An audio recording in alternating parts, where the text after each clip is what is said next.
Welcome, Strategy Battle Gamers, to another week's edition of Speak, Friend and Question. You're here with GBHL James. And GBHL Jamie. And it's time for Speak, Friend and Question. What is that? That You've is got like a random extension. I got my arm across to put your arm around me. Yeah, well, to be a bit more comfortable. Like so. Yeah. I'm feeling a little bit peaky today, you probably can't tell. You look pale in most videos, to be honest. Really? Yeah. I've got like quite a good natural tan, I think you'll find. No, I think you see, in most videos you've got this, either you seem to sit under the lights, or you've got this weird sort of effect that goes on, and like half your face is always white. Yeah, the light seems to bounce off of my skin quite well, you know. It seems to be quite a reflective personality, I don't know. I don't know what it is. That one where we've got the neck. Oh yeah, yeah. Like the lightsaber going into the neck. Right, so it is Speak, Friend and Question. This is the video that I know that you all really look forward to. And remember, we do have a participation rule. If we answer your question, you've got to ask us a question. Next week. Next week, exactly. We do have a goal, and our goal is always to try and get this done in under an hour, but... We've never been successful. No, not for a long time. Not also, for a long time. Try and get your questions in before midnight Wednesday, or very earliest first thing on Thursday morning, because we do tend to record these on the Thursday. So yeah, a lot of people have been posting their questions a little bit late, because there have been a few times where we've done Speak, Friend and Question like, on the Sunday. Yeah. But we're a bit more organised now. Yeah. You're looking at a professional operation. We've got a bit more of a system in place.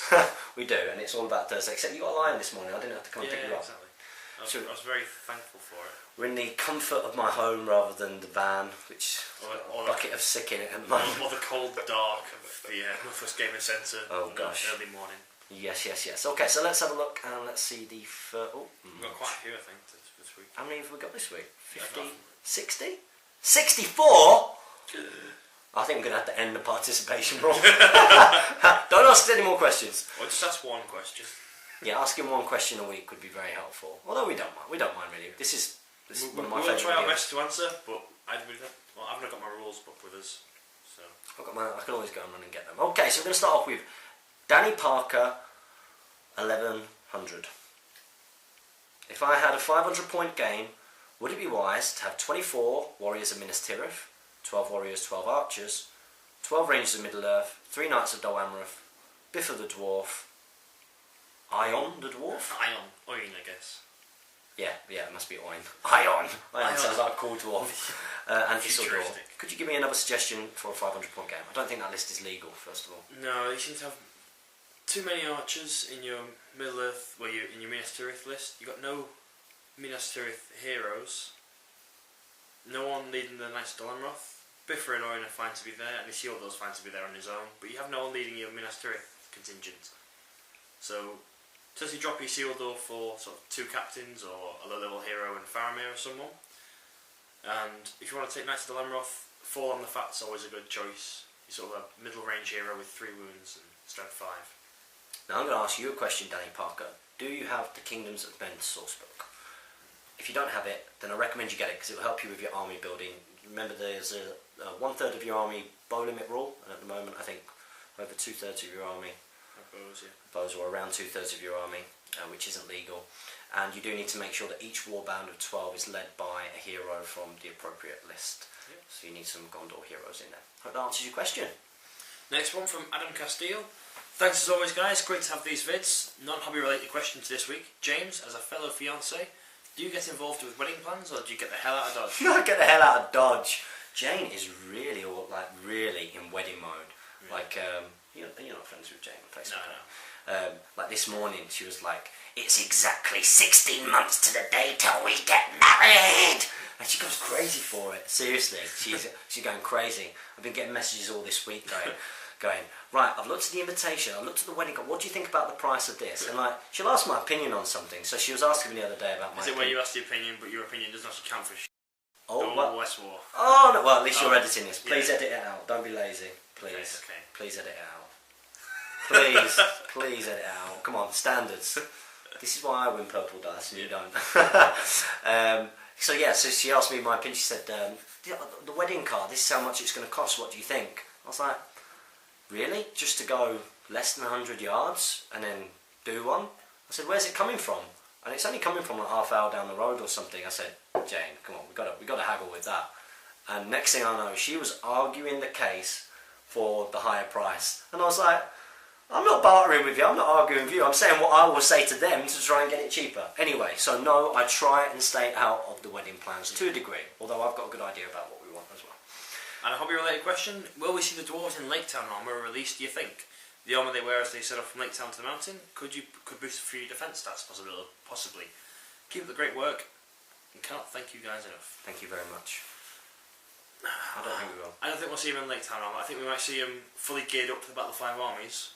Yeah, and we're due, there's been some pictures up there of a fine, well, what people believe is a fine cast set of the Dwarves, the Thorians company. You can see them in the... it's in the rule in the big rule book. It's actually in there that they're all there with completely different poses. Some people have said, well, perhaps that they were sort of they were kind of like pre-made. You're sort of... They were trying to get the models made, really, just to get some photos done for the rule book, maybe. And other people have said, well, the reason why they've not been released yet is because... We've not sold out of the Unexpected Journey starter sets, so there must obviously be no desire for Thorian's Company. Of course, the only way to get Thorian's Company at the moment is to buy that set, if you want to get that. So that could be one of the reasons. Thank you very much, and let's move on to the next one. So we've got Ronald Delval. He meant War of the Ring, the grand scale war game that uses SBG models. Must be referring to somebody's previous question. It's what I played briefly. A horde of Easterlings led by Kamal and the Easterling specific models. A few questions, as it's the first time I'm coming here to bother you two. You're not bothering us, we love doing this. What sort of Dunland heavy force teamed up with Isengard would you play? 500 points total. Well, I think some of their captains with the will could be quite useful against things like Nature's Wrath. Did we say it was Threeden or Thryden? Thryden seems like a decent hero, though he's expensive. He's only 5'4". Yeah, is he? Yeah. To be fair, Isengard has got some great, like the captains are great. We discussed this, I think, it was at the last Q&A, that Dunland as a force are really nice, but in the list that they're in, they just can't compete with their other troops. Really, they need to be part of like a separate list almost, don't they? You want them sort of like almost like a reaving list. Like if they were warriors that could be part of the Corsair list, then they'd have a place there. I think a bit more. You know, maybe in there actually probably not, because that list's awesome as well. They just need their own little Dunland faction, or like just. The problem is in the list that they exist in that there are alternatives which are better. Cheaper money-wise, and cheaper points-wise as well. Yeah. So it makes it very, very hard to include them. But they do look beautiful. What sort of pure Dunland? Do you know what? I was trying to put this together the other way, and I was finding it quite tough, to be fair. It's the lack of spear support really sort of hampers them, especially with their Fight 3. Well, I don't know what you think about this. My idea was that I know that the Wildmen of Dunland have gone out of production, but they could be effectively like your horde troops. They're dirt cheap, low defence. I was thinking, you get like flails and axes and things on them. Yeah. You just go and just throw them up there. Because they're so cheap, you could afford to get in, your beefy Saruman, maybe on the horse, and then you've got your Threeden and a Dunland captain. Grima Wormtongue just to chew up the enemy's might. Yeah, that's a good idea as well. That's a really good idea. And then maybe one more band of the normal Dunlandings with the shield and shield. That's what I was thinking, but I just don't. The army as a whole, I think on its own, it isn't the best of armies. There was actually, I think it was Tim Hickson or Hickson T. He's not as active on the forums as he used to be, but I think he made a force which was a pure Dunland force, and then included a Barrow-wight and Orc Spearmen, and modelled the Orc Spearmen to be men with spears. That's cool. Like my Salt Thralls in there. You saw like Salt Thralls, yeah. Did you like that? I didn't watch it all. Have you not watched it? Did you just check the result? Check the beginning. You were wrong! Yeah, I was wrong, yeah. You were wrong. You had no faith in me. No, but unless that was a motivation technique like mine before you went to that tournament. Maybe. No. Although I've also heard that the Salt Thralls outperformed everything else, and you had ridiculous luck again. Yeah, it was. The Salt Thralls killed everything, won everything. I forgot every single, pretty much every single banner reroll on the Dark Marshal. I forgot that Castellans of Umbar caused terror. Yeah. I completely forgot. It's like Tom was reminding me this later in the game. Yeah. It was just the luck of these Orc Spearmen. They were awesome. If you don't know what we're talking about, what's the video called? It's like it's Kinstrife versus Gladrim or something? Kinstrife Umbar versus Galadriel Knights. It's Thomas Harrison, joint GBHL league leader. Yeah. Cool. Yeah, I won. That's good. Cand versus Dunland. Cand and Dunland it is here. Yeah, Cand and Dunland. I can see them working together reasonably well. They're both sort of just axe heavy. They can bring the fight value, Dunland bring the strength. Cand have got some great fight value. Yeah. Some really Candish Kings, fight 5. They're nice. No, isn't Candish King fight 6? Potentially, yes, absolutely. Yeah. Candish King. Candish Captain, fight 5. Candish Chieftain is fight 5 and King is fight 6. Yeah. And you get him on that chariot, which is a monstrous, monstrous cavalry, isn't it? Beautiful. I mean, thematically, and both expensive to buy as well. Road battle. Yeah. If you're loaded, man, go and create those armies because they're beautiful. If you were fielding an Osgiliath force, Gondor warriors plus rangers, what would you field and how would you use them? Your Faramir, because in range of Osgiliath veterans, it raises their fight value. Up to by 1, yeah. And then maybe some of the, like, what's it, Madril? You rate him? Yeah, Madril gives you +1 to your reinforcement rolls. Damrod, he's a cheap, very cheap hero. He's the cheapest. He's like a Ranger of the North, except he's a Ranger of the North but better with no spear. Yeah. Yeah, and just given sort of Osgiliath veterans, perhaps for the fight 4. Maybe if you set a little guard, and then Rangers of Ithilien or Warriors of Ithilien, make them all woodland creature. So it sort of fits that the Warriors of Ithilien would be with the Rangers. They're just geared up, ready for the battle. Yeah, that could be quite cool. I'd love to see that army, Osgiliath theme army. And how would you improve the previous force by adding some Rohan? I'd just replace it with all cavalry Rohan. That's how you improve it. Maybe some Rohan Royal Guard for throwing spears and fight 4, defense 6 keeps you everything you had, but you get throwing spears and bodyguard. And you could use the fact that you've got 100% bows of Riders of Rohan. Yeah, it's quite handy to go along with the Rangers. Yeah, to go along with the Rangers. The shooting become quite a shooting heavy army maybe. And then a basic gaming question to finish it all up. The rules demand that you have models on foot and horseback in the case a horse dies or vice versa.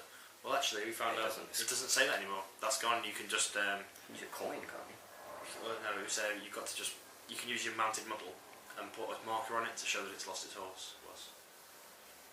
Beautiful. I wish I'd have known that before my first tournament. Or do you use tokens? Yeah, you can use a token on the base of the big model. Although don't do that. Ideally, you want the foot model because you're changing the base size of your infantry to make them bigger. So 1, their control zone will take up more space, which it shouldn't be doing, and 2, they can't charge as much, and they can be affected by. They can be charged by more models. Be charged by more models because they can get more models in base contact. So what is it on a normal 1-inch base? How many can be in contact? You can get 5 maximum at once on it. And on a big base? On a big base, it must be like 6. No, about 7 or 8, 9, maybe. Have a little look. I knew that before. As it seems quite a bother to drag along just horses. Horses, if the rider dies, the horses run away automatically because they don't have an attack value, so they'll just run. Yeah. Wargs, you got to take the courage test, but for wargs, generally, besides the fell wargs, you can just, if you don't glue the rider in, you can just pull him off. Yeah. What about not gluing the riders together? I believe I read some people manage that without too high risk of the riders falling off the horses. But yeah, I think it's any mount that's got 0 attack value is deemed not courageous enough to stay on the battlefield when it loses its rider. Yeah. It's something like that anyway, how it's worded. Thanks very much for your question, Ronald. Armentainment backs us up there with his 0 attacks and profile. Armentainment, stop answering the questions, man. Come on, dude. Come on, this is our job. No, we do appreciate it. Next question from Haldir88. Hey guys, I've got 2 questions for you. First, do you think there will be a small model? Yes. Yes. And secondly, which model has the most different poses? Gandalf. Easily. Gandalf. Just Gandalf wins. Next question. Yeah, Gandalf. Must be Gandalf. Next question is from Steve. This is Steve. Steve has been in more battle reports than Jamie has. But doing more than you as well. You probably... No, he's not. No. Hey guys, my first question. Oosh! What? Oosh. He's asked us more questions before, hasn't he? No, this is his first question, I think, yeah. Wow. I guess you can just see us every week, usually. I was going to recommend in person, but I thought I'd get involved in the Q&A.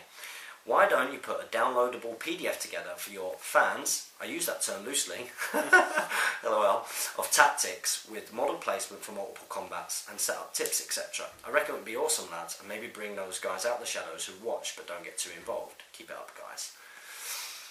In terms of putting together PDFs, that might be quite tough because it's quite time consuming. I'd much rather just make a video.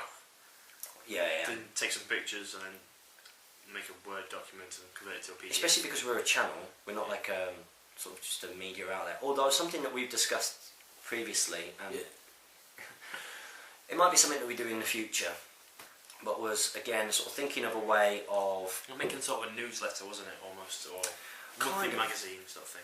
Well, again, we're spending a lot of time on this channel, which we're not complaining about. We love it, and we've made a significant increase in what we would normally spend on the Hobbit. Yes. We've made a commitment this year to attend nearly every tournament, so you're looking at travel, and I mean, you just getting the train here every week. Yeah.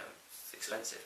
But the travel and the hotels, etc., it's obviously going to cost us more. But we want to keep going with this channel, and we've been trying to find more creative ways of getting you guys to support us. And one thing that we thought was that, well, maybe if there was like a kind of monthly, almost like a donation, like for, okay, we really appreciate the work you're doing, and we give you a donation of, £2, whatever it is, £2, because we appreciate everything that you're doing. Obviously a lot less than buying some models. Yeah. It's a paint pot, really, isn't it? Yeah, exactly. It's like buying a. Donate as a paint pot price. Well, yeah, it's the same price of that, and then maybe we could, as a thank you, those people would receive like a newsletter, which would be like a PDF that we would maybe produce monthly, which would have articles from myself, from Jamie, maybe from some of our channel sponsors as well, with things such as tactics and maybe a written battle report that you've not got on here, and paint guides and stuff like that. If that's something that you would be interested in, let us know, because if we've got a good idea that quite a few of you would be interested in doing that, then that obviously will encourage us to actually consider doing that going forwards. Well, so one more thing on more content. I've not read through these comments, but also just again, would you be interested in seeing our Let's Play through the Shadow of Mordor when it comes out? Because that's more content that we can easily do for the channel. I can do that when I'm at home in my own free time. Yeah, I think that's a good idea. Yeah. I'd watch that. You can watch that. Cool. Yeah. I've seen more about it again. I've seen what it. I'm not on camera though, am I? You are? Would you not have a... Oh no, because you just hear your voice. Just hear my voice and you watch my character around. I've learnt more about that game. It's looking much better, and the Wraith thing is a bit iffy. Yeah. It's really iffy. There's a Wraith that's helping the Ranger. Right. Well, not particularly a bad Wraith, just a Wraith in general. And it allows him to sort of... Have you played Assassin's Creed? Not loads. Not loads, okay. A little. In Assassin's Creed, you can do this thing, you can go into something called Eagle Vision. You go into sort of like a Wraith vision. And it allows you to see sort of the landscape in the Wraith world. Yeah. And you can pinpoint certain targets that you need to assassinate and whatnot. So Well, that seems like a cool little mechanic. yeah, that's good. Do you know what one of the best ever mechanics I ever found in a game was? Can you remember the jump. What? What? Mario? Mario jumping, running forwards and backwards. Well, are you taking the mickey out of me now? No, did you ever play the first Max Payne? No, I didn't. Bullet Time. Oh, Before the Matrix. Yeah. It was before the Matrix. Bullet Time in Max Payne is one of the best game mechanics I've ever been involved in. Anyhow, back onto the... well, I'll tell you what, there's a good Let's Play to watch. If you watch Matt from Mini Wargaming. I do the Minecraft stuff. I didn't like the Minecraft one, but the Let's Play Space Hulk. I've completed Space Hulk. Yeah. So, do you want to see Jamie do a Let's Play of the Shadow of Mordor? Mordor. When it comes out. Also, PS from Steve. I'm going to finish off my Weathertop diorama for a bat rep soon. Who's you having that bat rep with? Do you still call him bat rep, Steve, or do you call him dice rolling exercises? How could you just say that about He's him? beaten us both. I know. He has beaten us both. And I think Steve is now getting set on building a good Gondor force. Hooray! Which is what Steve needs to do, really, is actually pick an army, stick with it, and learn how to play it. He's got so many miniatures. Planning a couple of Osgiliath ruin tiles for my Realm of Battle board. Fantastic. So ask for any Osgiliath freebies from our wonderful community. LOL freebies. Whoop. So there you go, from Steve. Steve wants to make a fantastic Osgiliath board for the channel. If you would like to donate any Osgiliath ruins of any kind, then just email isleofwargaming@gmail.com. Support your Hobbit hobby. Next up, One good riddance. They just shed. That's just you saying that's me. Link, Yep, that's right. That's me sharing the scouring of YouTube. You've not done the roll call, have you? I've not done the roll call, but I can do. Boo! It's time for this week's The Scouring of YouTube. There you go, that's a little pause in there. So I'm going to do a roll call for... Apologies to the listeners know if I don't put anything in. If what? What? So apologies. If you don't put anything in, do you want me to just send it to you? I will do, because come on, consistency. It won't work on mine. Won't it? Because you're a Mac user. I can convert it into a different file. Yeah, I can try anyway. What am I doing anyway? Oh, I'm going on to Dave. Oh, Dave Fredericks is here. So last week, what we asked you to do was to get on to our Shadow and Flame partner, Dave Fredericks, who is a sculptor, and go on to his How to Assemble the Great Beast of Gorgoroth Part 1 video. It went up by a tremendous amount of views when we did that, so I know that Dave is quite grateful for that. And if I go on here, we're going to do a roll call and see which of you got on there and did the scouring of YouTube. So, the roll call. Let's have a look.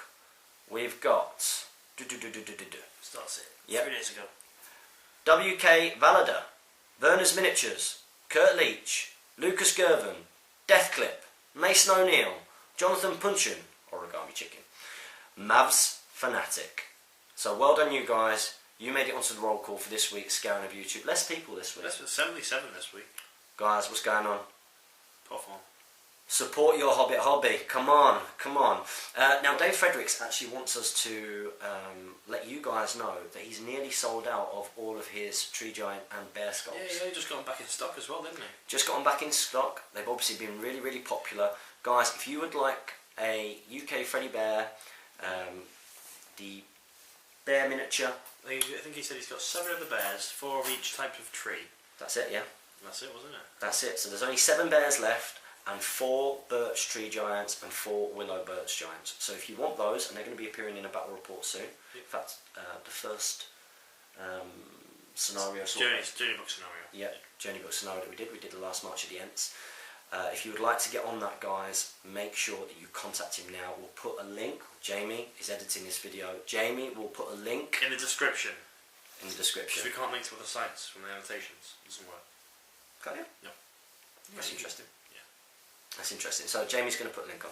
So for this week's Scouring of YouTube, I think that we should support somebody who has been supporting us.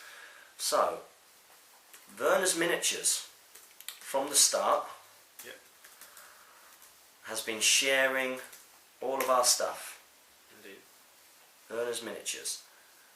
You want to just go back to the video and just click on his name, so it's searching. Oh, okay. So I'm not very experienced with YouTube. Here we go. So click on his name. Did you have any videos? I hope so. Otherwise, oh, it's a Google Plus account. We can send it to the Google Plus account. Yeah. Okay, guys. This isn't technically YouTube, but this is something we're going to want to do back for Werner, because he's been with us since sort of day one. Yeah, I can remember sharing our stuff first of all. So this is really to say thank you to Werner, and I want you guys to get on there and say, you know, to a fellow first age subscriber, you know, well done for supporting the Hobbit hobby. We're a team, we're a community, we're going to go out there, we're going to spread the word, and we're going to grow our subscriber base even more. What are we on now? 735 at the time of recording. Which is Thursday. Yeah. So all good. So thank you very much, Werner's Miniatures. That's this week's The Scouring of YouTube. Do you want to give it a go? No. Go on. Next question. I should beep that out. Next. Is this where we are? No, this is the... oh, it's Great Beast of Gorgoroth. Okay, here we are. Oh, one good riddance. Do you want me to read it? I'll do it. Okay. So much disparagement aimed at Grimbold. I challenge you to tell me a miniature whose appearance bespeaks of the crazed lumberjack turned rapist. Looks better than Grimbold's, other than possibly Bayon. I was about to say Bayon, actually. Well, Grimbold, the miniature, I think is lovely. Yeah. But is he on the rock, or like a dead warrior or something? For Grimbold? Yeah. No, Grimbold... No, he's kind of running forward. He's got with his axe. He's got like a double-handed axe, and he looks more sort of Dunlandish than Rohan. And I think in the fluff that Games Workshop have put on him, which isn't really real Tolkien fluff, they've kind of said that he's more Dunlandish. However, he's 5'4", and he's just a captain. Too might, He's just a captain. Lame. And Rohan captains. Lame. Rohan captains aren't great. No. Rohan captains aren't great. I'd take Eowyn all day long. That's right, Grimbold. A girl, Eowyn. She is nails compared to you. So cheaper as well. And cheaper. So yeah, Grimbold. And now that you've got special strikes, modelling with axes. Yeah, you don't need Helmingers. Second point, he thinks that featuring other systems in the channel would be nice. And this is because this is something we suggested. Yes, yeah. So, we're going to try and get what are we doing? We're going to do an X-Wing week. Yeah! X-Wing! Can you do the noise? No. Yeah. Sound like a cat. Cat wall! Cat's in space.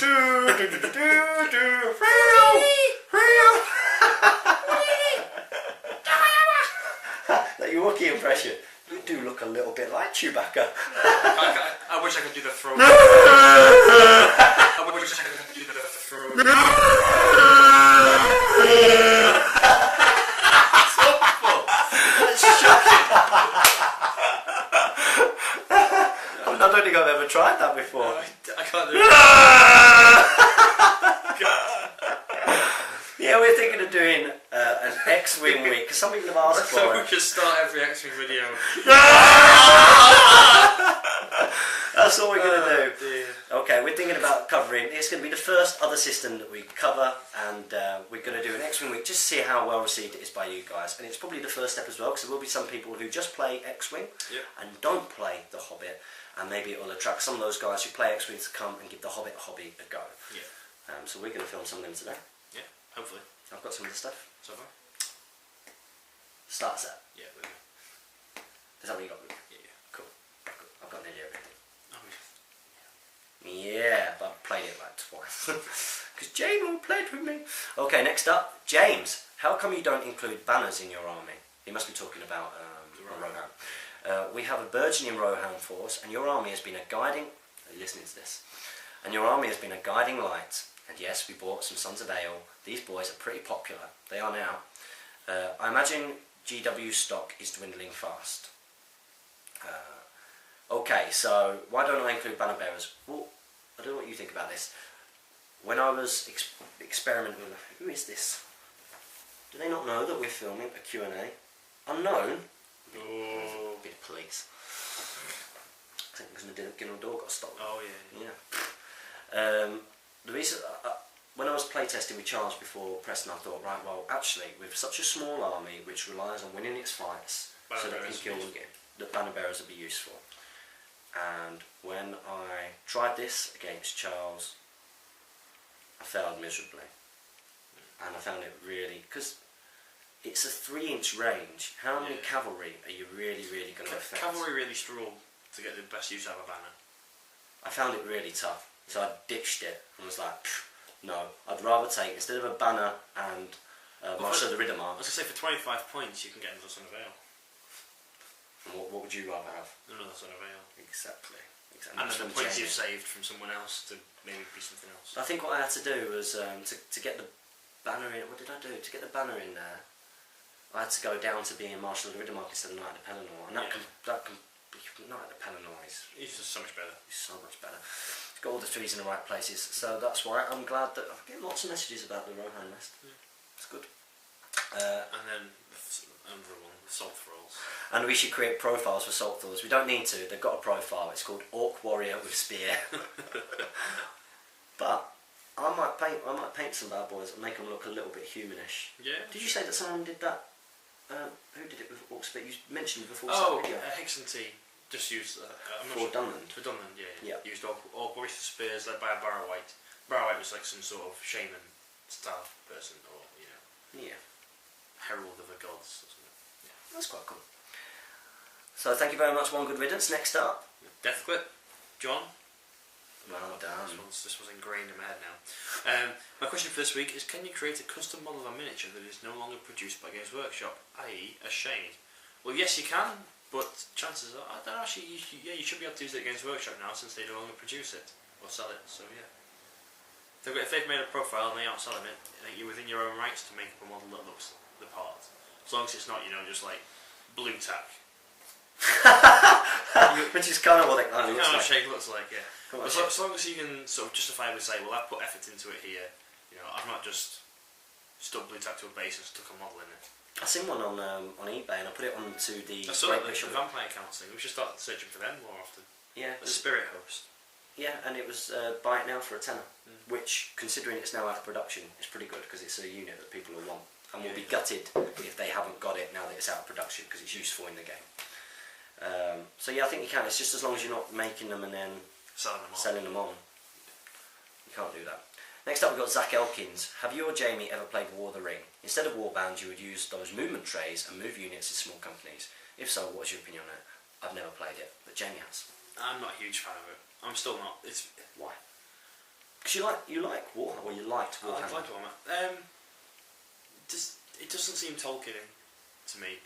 I mean, for me, I enjoy playing Lord of the Rings because I like to see the individual units, like in the Deadliest Warbands where the Khazad-Guard rolls a 6. Oh yes. And so those moments don't really happen in these games at all because it's kind of like, you know, my unit charges your unit. I'm going to throw a bucket of dice at the table and pick out all the 2s. They're all dead now. Yeah. And then they roll into another unit and do the exact same. And I never got into it. You need far too many models to justifiably play a game, like even a 1,000-point game, which is sort of like a standard size for it, because everything's a bit more expensive.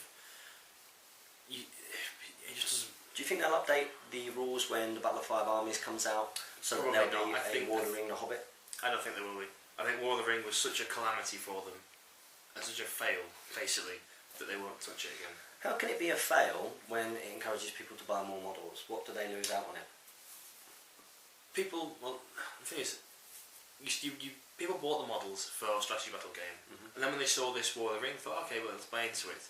And then you open it up and you go, okay, so one company's 8 models, and I get 12 in a box of warriors. So to make 2 companies, I'm going to need to buy at least 2 boxes, which gets me 3 companies. And 3 companies isn't enough to make a proper unit, really. Yeah.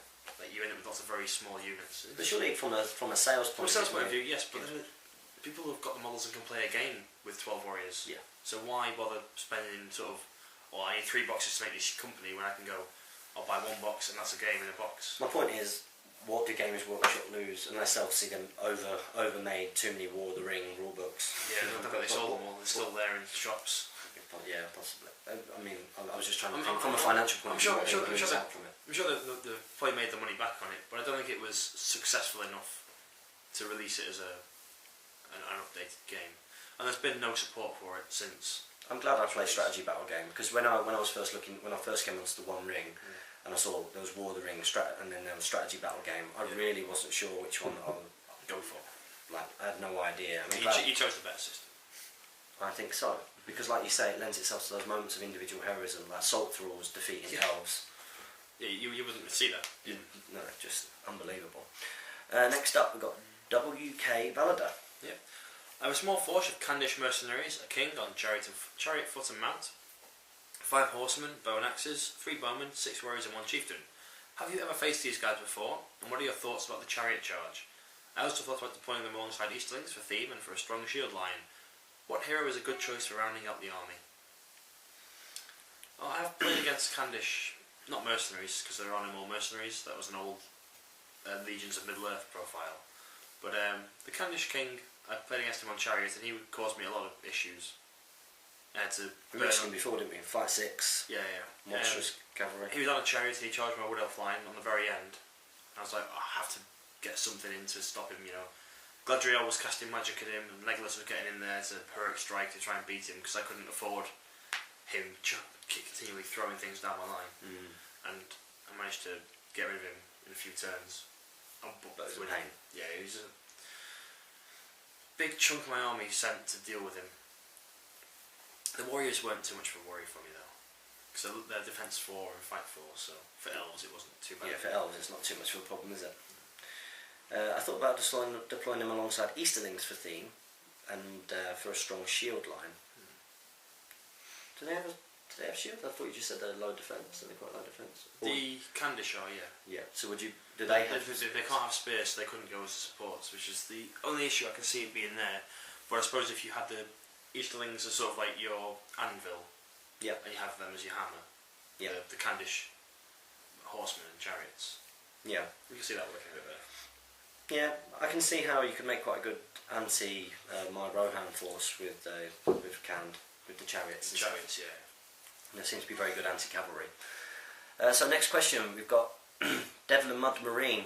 Do you know what I found? Dave Fredericks obviously watched our last Q&A, and he sent me a message. Was it? No, it was an unboxing. I remember you were talking about the wash, Devlin Mud wash. Knights, wasn't it? With the thing, was that one? I think so. And you mentioned Devlin Mud being an old wash, and I said it was code word for the word crap. I said, I thought it was like a geek word for it. Dave Fredericks messaged me last night, and he was laughing, and he said, it's not. He said on the One Ring forums, he said because so many people were using the word crap, the site is programmed so when you write crap, Devlin Mud comes up. Yeah. So as someone who's never really been into like this whole world of miniatures and gaming, I've just seen loads of people going around going, Devlin Mud, and I just assumed that like it was this language. That's what I thought it was, but he put me right. But he said that now some people actually type it. He said it's really interesting how like people actually type it because that's what they think it is. So very interesting. So his question, my first question is what should a high elf force contain? High elves. I have 21 elven warriors and a captain. What do you think I should get? The twins. Glorfindel. Elrond. Arwen.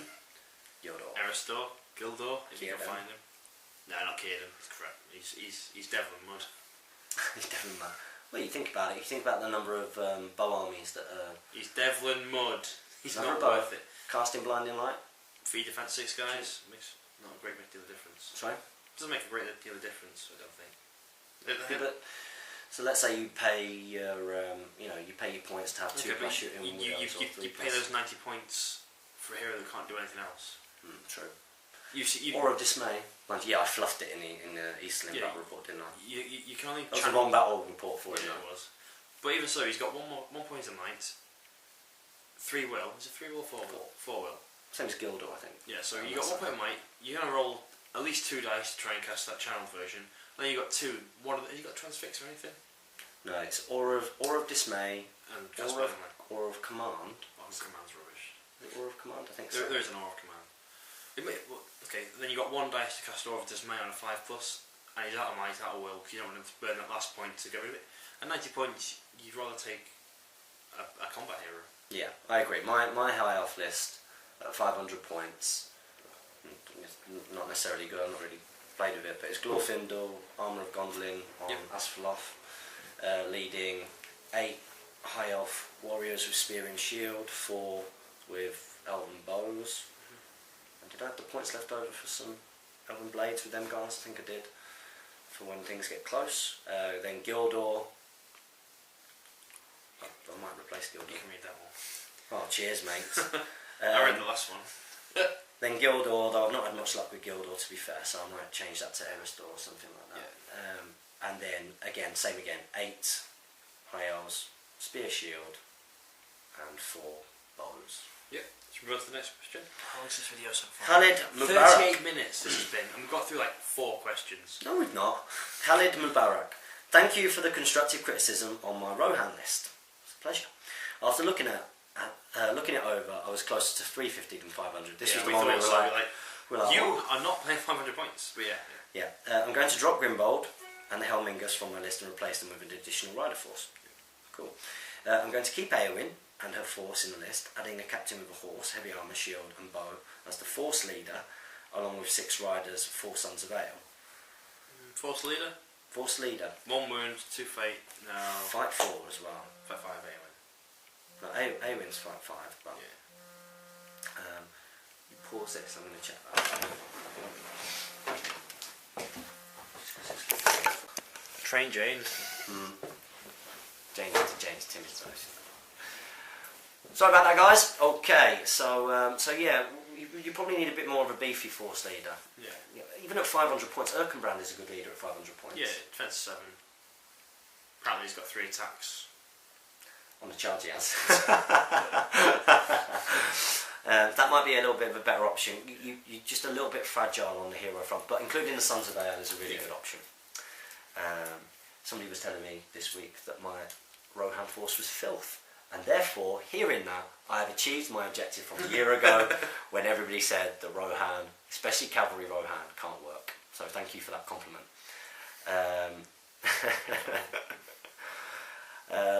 I'm thinking about adding the Huntsman to provide some more shooting, or adding Arwen with a horse and Elven Blade to experiment with some magic with Nature's Wrath.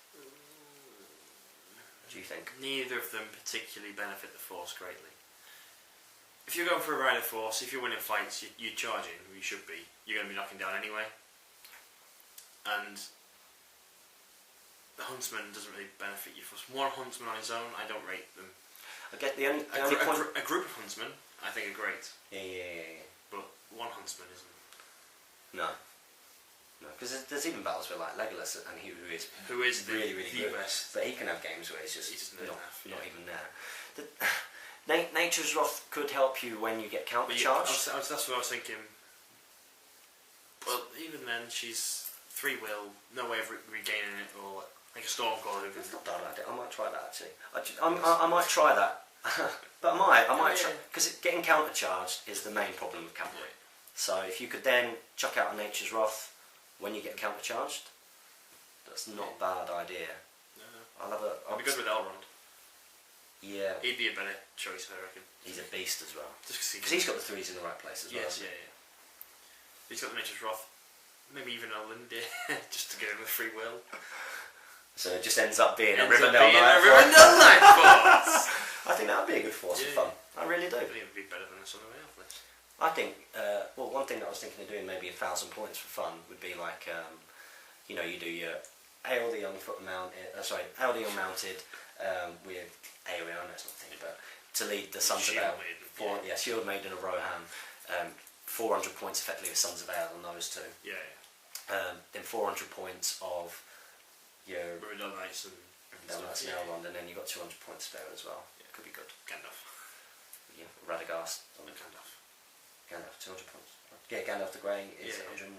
170. No, Shadowfax, 185. Yeah, baby. That gives you the Blinding Light for bows as well. We could do that for doubles. No. You could be the Rivendell Knights. No, what else? What else have you put? So yeah, I'll give that a go. I picked up the Hobbit starter set and decided on using the Snow Goblins from the set as Moria Goblin wretches. Just using them as normal goblins with no upgrades. Okay. And use the Goblin King as a cave troll after I'm done converting him, and maybe get a Balrog. Don't get it. Well, you can get a Balrog, but I don't rate them. I enjoy putting together Thorin's company. We're doing 2 little conversions to Thorin and Bilbo, where Thorin is wielding Orcrist and the Oaken Shield. That's what I did with mine. And Bilbo with Walking Stick in the right and Sting in the left. Yeah. Sends a picture. It'd be nice to have a look at that. Or go onto the Great British Hobbit League Facebook group, put some pictures up. That'd be cool. Yeah. I've also picked up Legolas, Toriel, and Camor the Easterling Ringwraith. I like the idea of having the 9, even if not being able to use them all in a game. It would be fun to collect and at some point paint. Yeah. P.S. After looking at the Dunlanding warriors, the style of armour, they would make good models to use as Sons of Ale on foot. I have often thought that. Yeah. Do you know what I've started to pick up for Sons of Ale on foot? You know the Grimbolds. No. Multiple Grimbolds. The captain holding a dead orc. Oh yeah, I've seen that. Yeah. I've got 3 of them now. They got the same profile, so yeah. Yeah. Guess they with no white. Yeah, no white. Yeah. There you go. I'm just going to give them white cloaks, and they will be my Sons of Ale on foot until UK Freddy Bear gets me some nice sculpts, which he will do one day. I'm sorry if this seems a little long, but thank you again for answering my query in this Q&A. It's a pleasure. We don't mind. Next question. You can ask this one. Cheers, pal. Thanks for answering. And this week's question is: what do you think about the Goblin Scribe? You're good. Good for the Goblin Town. Bringing on models here, there, and everywhere. Yeah, no. I imagine some games you'd be amazing where you don't stop rolling sort of 11s and 12s and 10s with him. And some games you can have a real shocker where you don't bring on anyone. I think Owen worked out. Owen makes him, doesn't he? You should be bringing on an average of about 21 models per game. Typical maths teacher. Yeah. This is how many on average. That's good though. Doesn't matter. Yeah. Order fall. Please do X-Wing. I love it. Well, you heard us before. We're doing it. We're going to do some today. We'll see how many we can get done. Yeah. Thomas Maynard next. Yeah. I much prefer your videos to all of the on-screen displays and stuff. Oh, wait, the question we asked about the would you rather have us do daily content or slow it down a little bit but spend more time editing? Yeah, and I'm glad that you prefer that option because that's our goal really. Would you rather have these videos that you get in every single day to the quality that they are, or would you rather us be messing around and editing, put things up all of the time? You know, it does take a lot of extra time to do that. You know, so that's what I said. You much prefer videos to all of the on-screen. Yeah, I'd much prefer more videos to all of the on-screen displays and stuff. If you've been paying close attention, you'll know this already. Yeah. Next up, Lucas Gervin. You can ask this one. Yeah. Thanks, painting my marauder.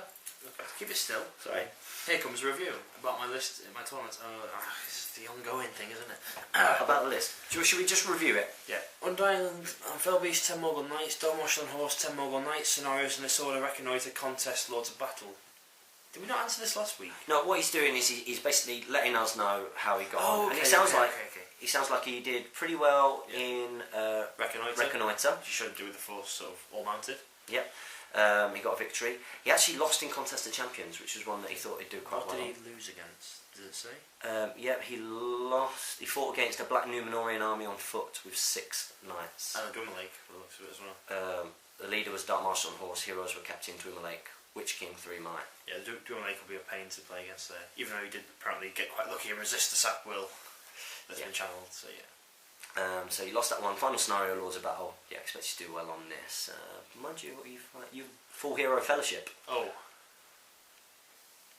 I think you won. Did you win? Oh, so I win. Wait, wasn't that bad? The Felbeast had only one more remaining because of Aragon. The Felbeast was blown off the table, he said, but I said that was not possible. So I assume Gandalf must have blasted the ring with. Models can't be blasted off the table. They stop at the end because that's the end of the board. So yeah, he shouldn't have been pushed off the table. Next he didn't. He said next turn I transfixed Gandalf. He remained on the table with 1 more strength 5 hit for hitting the barrier table edge. Yeah. I don't think you even take the strength 5 hit. I think you just stop. That's interesting. Victory. Hughes broke. So yeah, you won 2. About the army, it was good for the scenarios. Yeah, we said this before. You know, did you organise that? You know, but just really bad roll for resisting Constant Champions with less night. Next time, my 13 might 65 models, Moronan port list again. Yeah, fantastic. Good. Let us know, Lucas. Lucas, are you Bolg on the One Ring forums? Let me know. Next question. Mark Bebe. Mark Bebe. My first question. Welcome to Speak Venom Question. Can Bard the Bowman, for example, lead a warband with 6 Lake Town Guard and Warriors of Dale in a Lake Town Dale army? No, he can't. Dale don't belong to Lake Town. Dale belong to the army of Thrall. I believe that's right. Wait there while you talk about this. Okay. Because... I'll answer the next question. That's what I believe. James is going to go find a rulebook. Next question is from Sam Page. Great video as always, guys. Got a Son of Aeol painted during this video. My question this week isn't about SBG. I'm a massive X-Wing player and will be happy to film a few bat reps. I have pretty much all the X-Wing expansions. Looking forward to seeing you guys down here in the south soon. Well, if we get time after our games of the tournament, I'd be happy to have a game of X-Wing and I'll bring down some of my models as well. And maybe we can get one recorded. Next question is from Vicious Muppet. Vicious Muppet. Yeah. Hey guys, love your videos and get a lot of painting done whilst watching. Question, I am new to the Lord of the Rings Hobbit strategy battle game and I've started collecting a Hobbit army, as in I have an army of Shire Hobbits and I have a few questions. 1. Is it a viable army for most games? Yes, very good.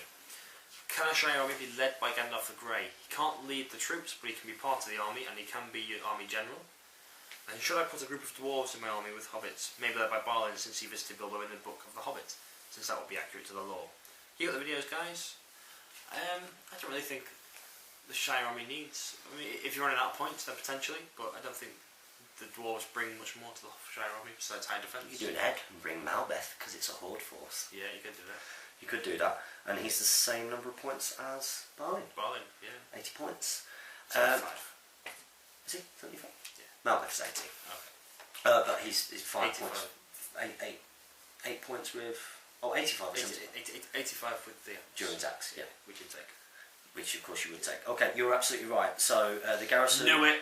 You have garrison of, because there's 3 lists. So you've got the garrison of Dale, which is Girion, Captains of Dale, and Warriors of Dale.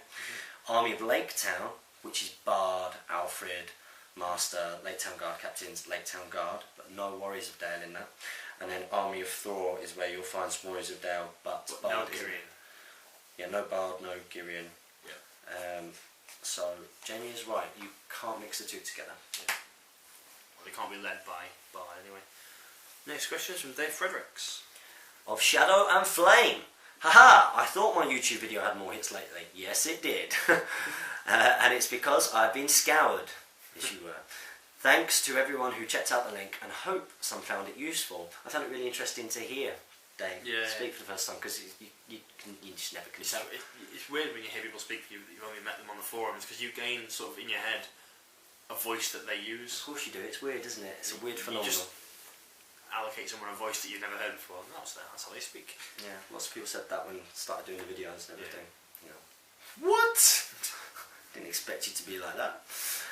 It sucks you'd both rather be painters than sculptors, but as gamers rather than collectors, I kind of guess you'd say that. My question this week relates to a certain character rules in tournaments.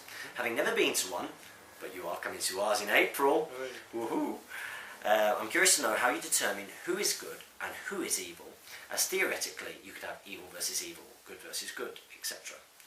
Grima Wormtongue, for example, can be deployed in an enemy warband, no problem, but when it comes to the rules, it states good models can't shoot him, strike him down, or strike blows.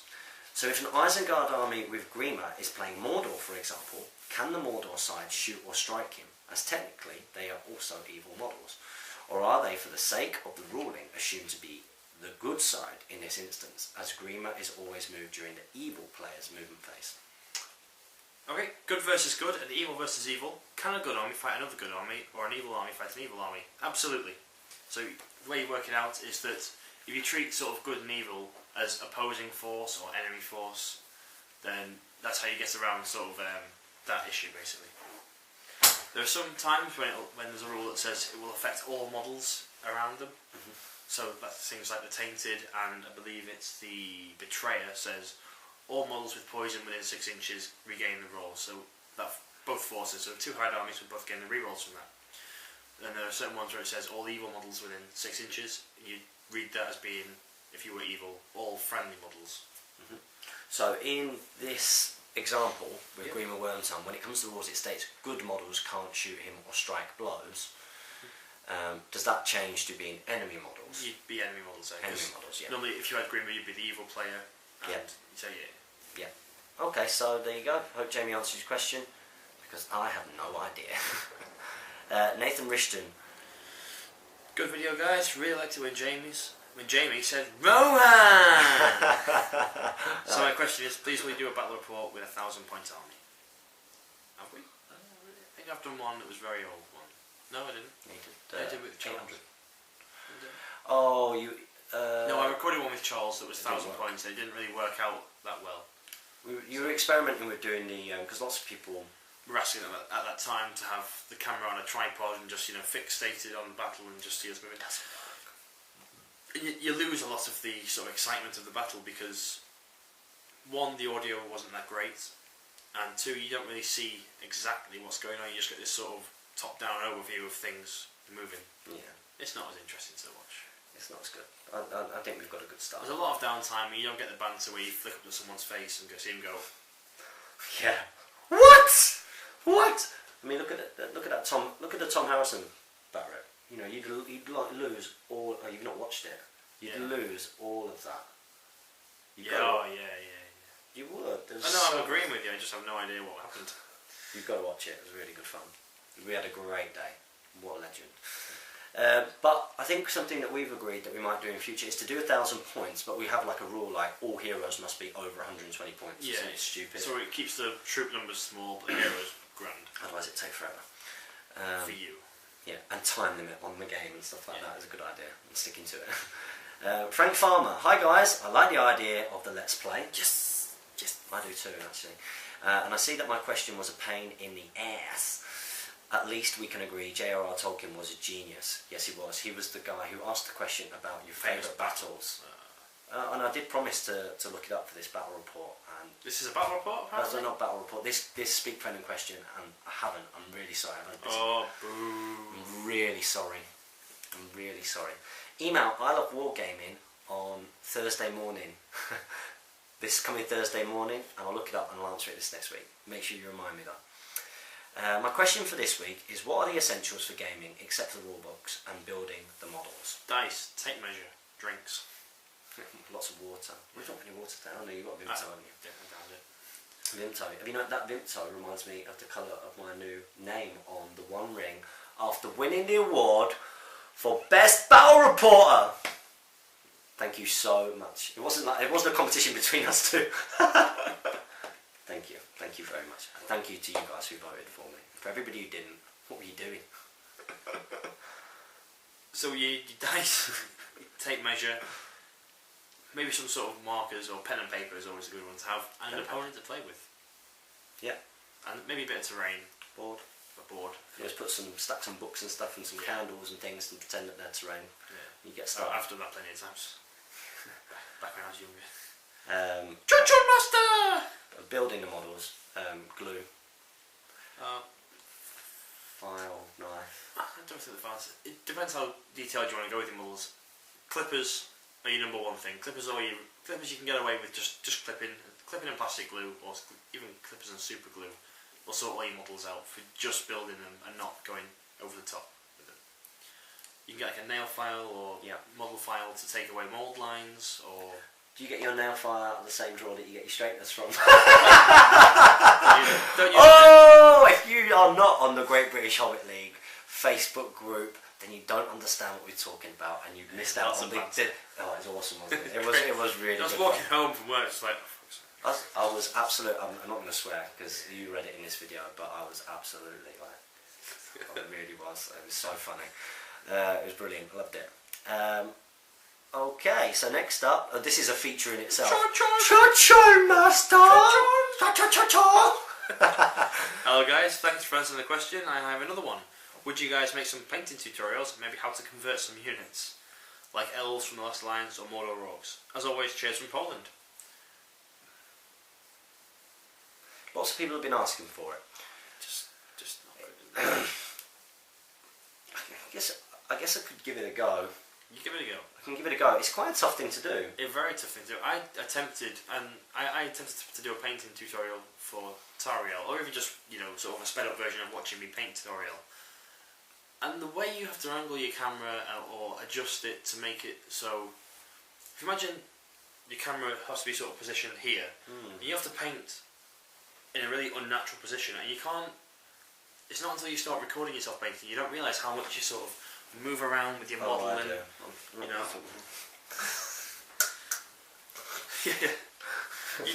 you end up in these weird positions, and when you're sort of restricted to doing leaning over the camera and painting, it becomes a really awkward thing to do, and it just didn't look like my painting standard dropped hugely in it.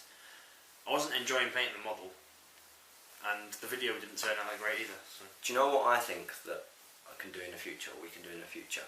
Is, I mean, we could attempt to do one ourselves, but we're not really like a painting channel. But we do have sponsors who are very, very good at this. And I've already spoken to Byron from Element Games, who are one of our channel sponsors, and he's a very, very good painter. And I know that he wants to do more things on YouTube, and he could do that for like a couple of models, and we could film it, or we could at least take the footage away to edit, because then he's not having to do that side of it, and we could put that up. And also maybe one day pay a visit to Kev or someone and just get him to do some quick tips. Because we've mentioned this before, it's more about the techniques, and techniques can be applied to any miniature painting, whether it's historical gaming or Warhammer or Lord of the Rings. Batman!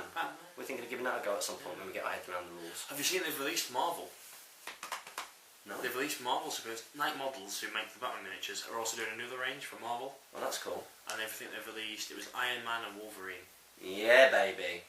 The cool heroes ditch DC. Marvel! That's Batman. Batman's lame. Because I'm Batman. Put Batman in. You're a government deserves. Just what it needs. Put Batman in the Marvel universe, he'll just get killed. Just put anyone up against Superman and they'll all lose. Nah. Yeah, Superman is the man. Superman's lame. No, he's not. Superman's OP. He's overpowered. Yeah, right. Yeah, he's the cheese list. Yeah. He's the shade and Reavers. The thing I like about the Superman is that with all of these other heroes, like, you know, superheroes, is, you know, they are Peter Parker. You know, he's Peter Parker. He puts on a costume to become Spider-Man. I like the fact that with Superman is Superman. No, he's not. Here he is. He was born Superman. His costume is Clark Kent. Clark Kent is his representation of what he perceives to be the frailties of human existence. Which is mumbling. Superman is lame. Superman is a beast. Take him to any other sort of galaxy and you get Thor will stomp him into the ground. Thor's a god! That movie is rubbish. I hate that movie. I hate that movie. As someone who's into mythology, I hate that movie. It's a bit of a... I hated it. He's not a superhero, he's a god. Yeah. He's a god. Demigod, isn't he? Don't they portray him to be...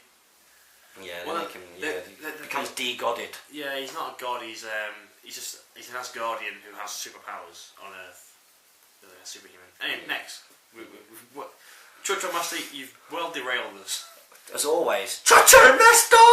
He's back again earlier on at the top. X-Wing Battlers would be great. We agree, and we're doing them stacked, if we get time.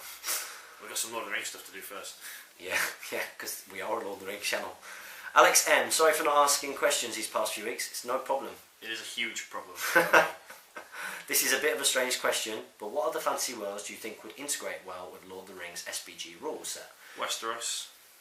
For example, me and my friends would think considering converting a few models to Game of Thrones guys with a house for each of us. Yeah, I think that'd be cool. If you don't know about Game of Thrones, I know about Game of Thrones. And because I noticed that you've written GOT, which must mean that you are from the series era rather than the book era. A Song of Ice and Fire. Exactly. Then this won't really make sense, but I hope you can still answer the question. Sorry for the long ride, and keep up the good work. Yeah, Westeros would be great. Westeros, what other fantasy realms really are there? To be fair, I would use the SBG rule set for even historical gaming, from you know, like Vikings and Saxons and stuff, Dark Ages. It'd make really good for that, wouldn't it? Yeah, because it's just Rohan. Because of Rohan. Rohan and Dunland, isn't it? Really? Saxons and Vikings. But he's talking about fantasy specifically, so.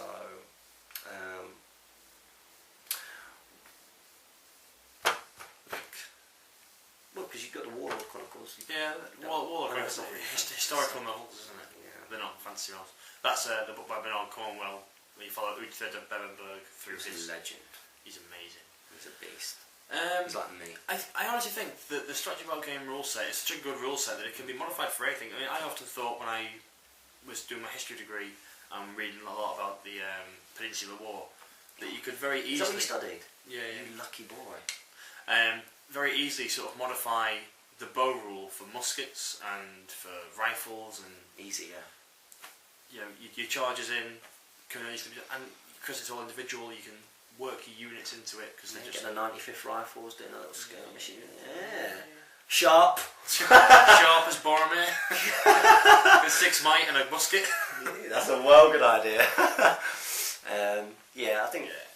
Well, yeah, we're not really answering your question. No. We're talking about historical gaming, which neither of us are into, but I think it would lend its... I think this rule system is... So adaptable. Yeah. I don't really know much other fantasy realms that... Westeros, we'll go for that one. Popular. That's our answer. Yeah. Max M, by the way, I love Battle for Middle-earth. Never played it. Brandon Cooper. Thanks again for answering my question. This week is what model scenery, maybe, are you two expecting for the next film? And what would you like to see? More Lake Town, I reckon. Well, I think are they doing that? A plastic Lake Town's on its way. Is it? I think. I'd hope. We'll be getting that for you guys, undoubtedly. Jamie will anyway. Scenery, I don't think we will get much more of that. Scenery's a bit of a... It's not really a selling thing, is it?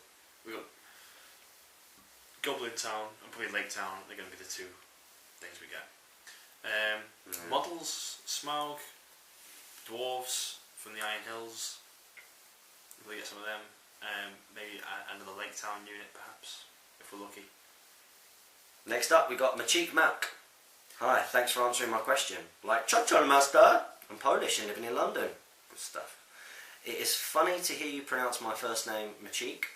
but James was quite close. Oh, that's good. Okay, my friends call me Magic. Magic Mac. Magic Mac, I like it. Because it's easier for them. Yeah. I started painting my elf army at the end of January and posted some pictures on the GBHL Facebook. Oh, I think I would have seen that.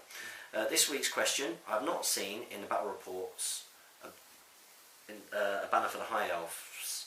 What do you think? Is it worth taking? As always, keep up the good work. Banners for elves are the most points efficient. Because when you re-roll, you know, you can just draw the dice, you don't have to beat it. Yeah, so you've got Corsair Reavers. Of course, they're Reavers, yeah.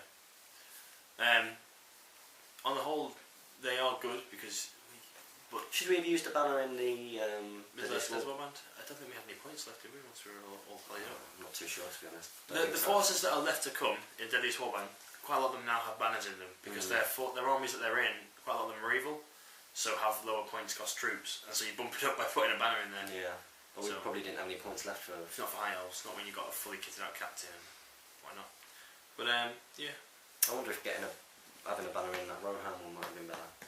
What do you reckon because losing those fights was just painful. Because a lot of the time I had 3 dice. That's retrospectively looking at it. Yeah. I mean, you compare a Son of Ale to 2 Gundabads, you should beat them all day long. It was just a little bit of unfortunate rolling.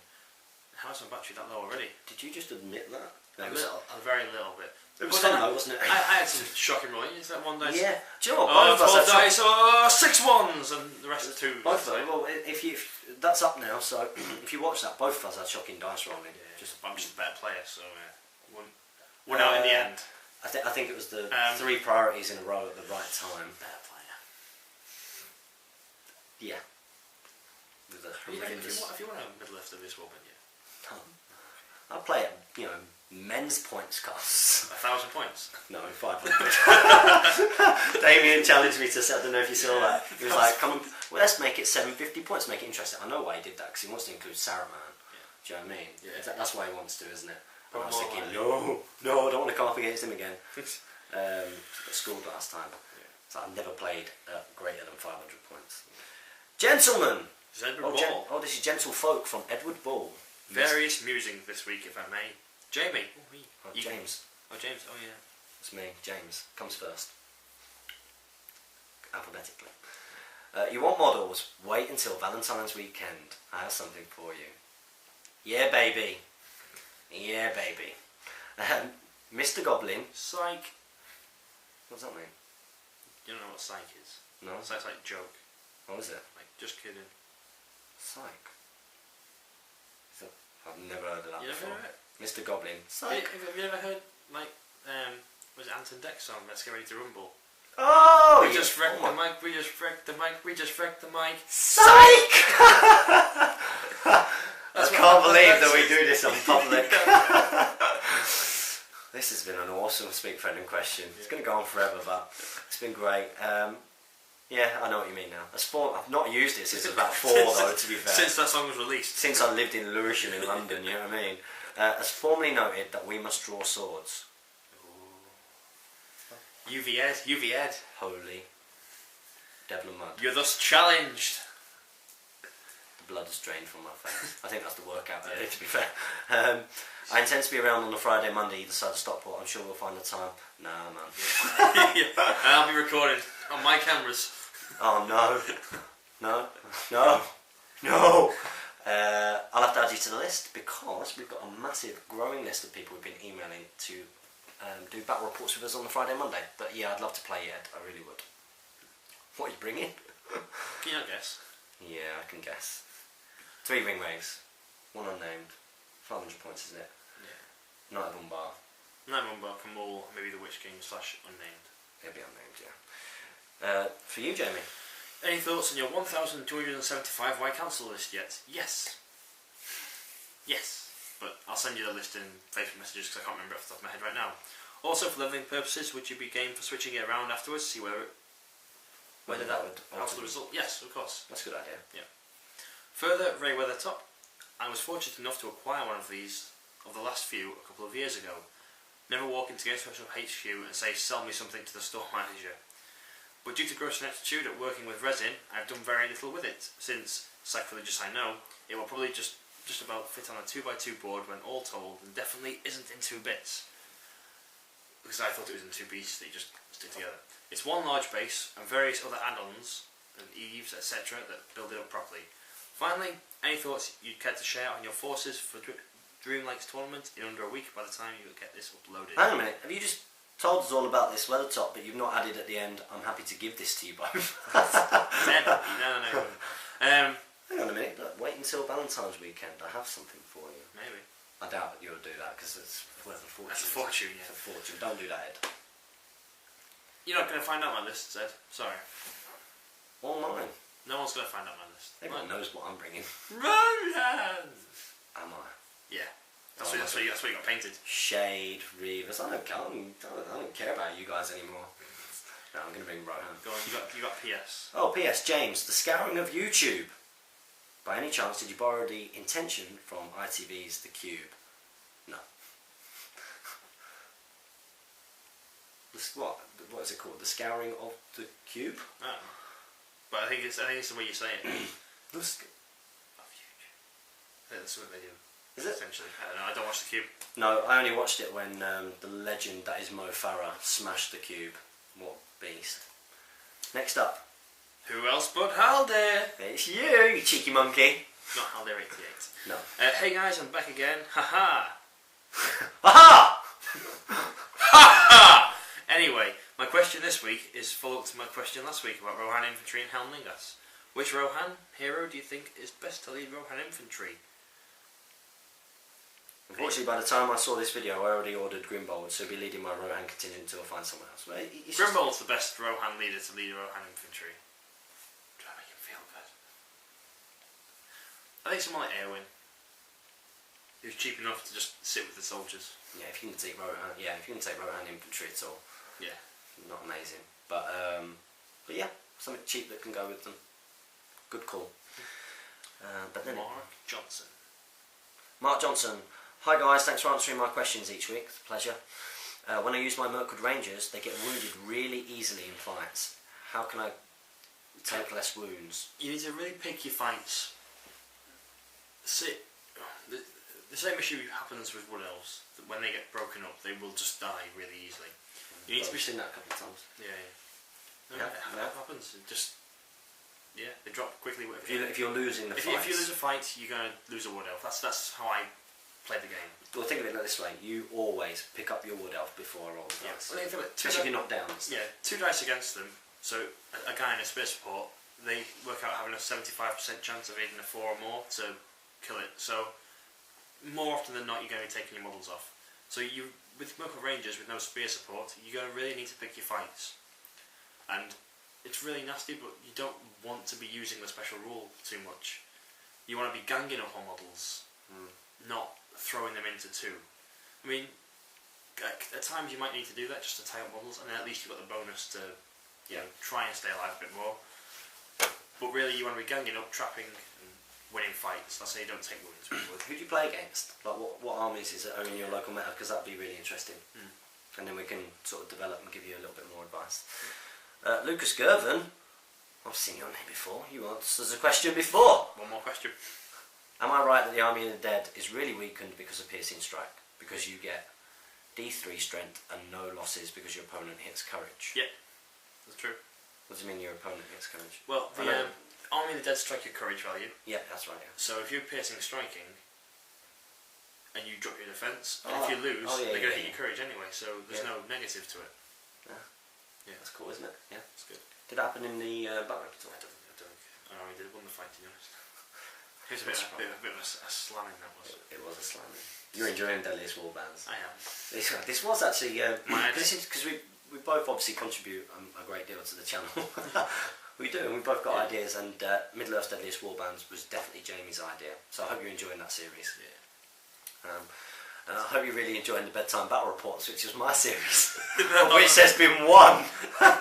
There's one playlist with one video in. Just no one has sent anything to me. I've got to the point now where I'm actually having to edit other people's battle, but that takes time. Yeah.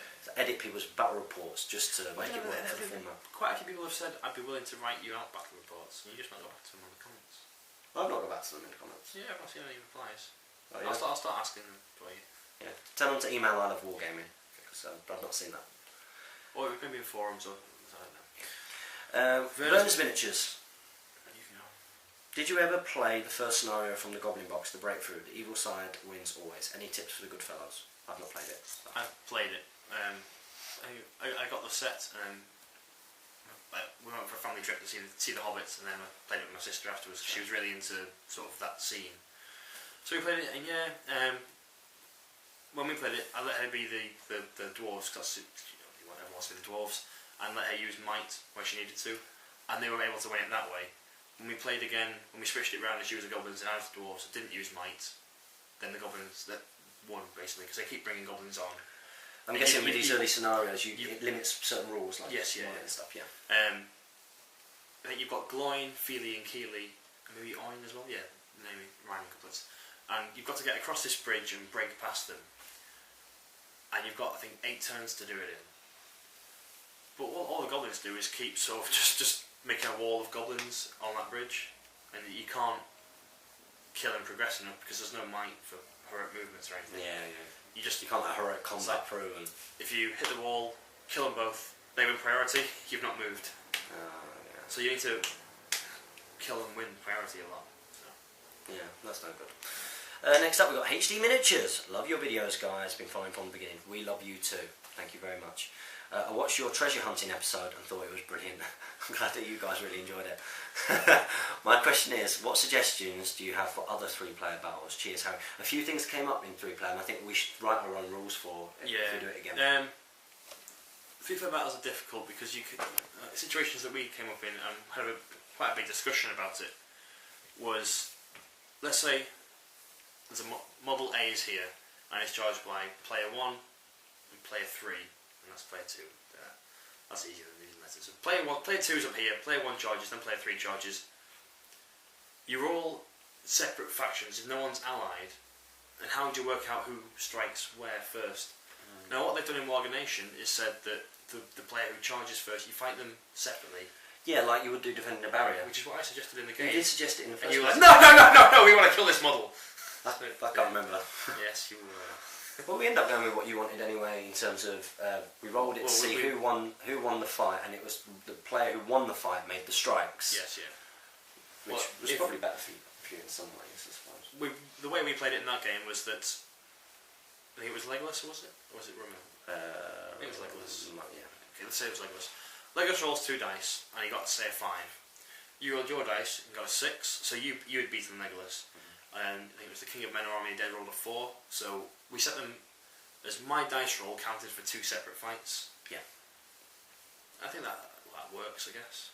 Yeah, it kind of works. I think the defending the barriers. Defending the barrier makes more sense that who charged him first. Who first gets to fight, and then that other person gets to fight afterwards. Yeah.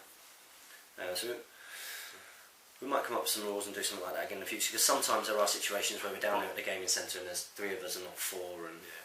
Although I did think the 3-player game took forever. It took far too long, especially with like 3 models each. It was ridiculous. Yeah, it was ridiculous. I don't want to do that again anytime soon. No. We were ready to go at the end of that. It was interesting. It was interesting, but it was interesting. Glad that we did it. But Will Hamill, I'm from Market Harborough. Which tournament would you advise? You know which one. The Desolation. No, I'm actually going to put in here. As much as I've been able to attend our event, it's been announced today, Thursday, that the Throne of Schools for the Hobbit is going to take part. Thank you very much for that, Games Workshop. And as much as I'd love everyone to come to our event, we need to show our support for Games Workshop, and you've got to go to their event if you go to no other event this year. Apart from ours. Games Workshop has to be the event that if you could only attend one in your entire calendar, it has to be Games Workshop. We've got to show them that the love for the hobby is still there. I know you're not happy with me doing this, but there's bar right here. Yeah, right. My argument against this is that since we've been doing this channel, Hobbit sales have clearly gone up. So by supporting us run the channel, Games Workshop sales go up, and therefore that is also supporting your Hobbit hobby. Yeah, okay. But if we can go show a physical do both if you can. Yeah, do both if you can. But Throne of Schools priority. Come and visit us, Desolation of Stockport. It's going to be the largest independent event that there's ever been. I think we're already on 33 or 34 people coming, for certain. That's not including me and Jamie if one of us has to play. Yeah. and there are lots of people who are lined up to buy tickets at the end of the month. We've already hit our second stretch goal. Oh no, our first stretch goal. Yeah. So Warriors of Dale are in now. We want to chuck in a box of Palace Guard because we've got them for you guys. So just keep buying before the 15th, and make sure if you're thinking of coming, don't leave it too late. Even if you're planning, right, I'm going to get it before the 15th of March, because of this X-Wing tournament and because of allocation in the hall, if they sell out any of our remaining allocation, which is like 60, 70 people that we can bring, but that will get eaten into, because they'll be like, well, you've not sold out yet, so we'll give 10 to them, and no, you're not sold out, we'll give 20 over. So buy your Desolation of Stockport tickets now. There you go. Paul Watson, hey guys, just wanted to say again that you're doing a great job with the channel. Thank you very much. I apologise if this has been brought up before, but I have not been able to get through all the Speak Friendly questions. You've got plenty to backlog with your painting there. You've got loads, hours and hours. I have never played in any tournament, so I'm not familiar with tournament rules. Having said that, do people ever use Gondor Avenger bolt throwers? Yeah, I've never seen one. When looking at the stats, it seems like a really great model for Gondor to have that killing power, strength 7, which is something Gondor lacks. The only issue with it is that once the combat closes, it's completely useless. Seems like it would be highly important to take down many of the armies I have seen you play against in tournaments: Felbeast, Mumak, Trolls, and even those pesky Rohirrim. The thing about war machines is that they're so mobile. Sorry, they're so immobile that they can't really react to anything. If something gets close to them, they In trouble. are in trouble. How many points do they cost? They're expensive. They tend to be upwards of 60 points once you start putting on, like 60 base, and then you start including things. Then if you want it to be a warband on its own, you put an engineer captain in, which is again 60 points, so you're paying 120. If you can include them in a regular warband, but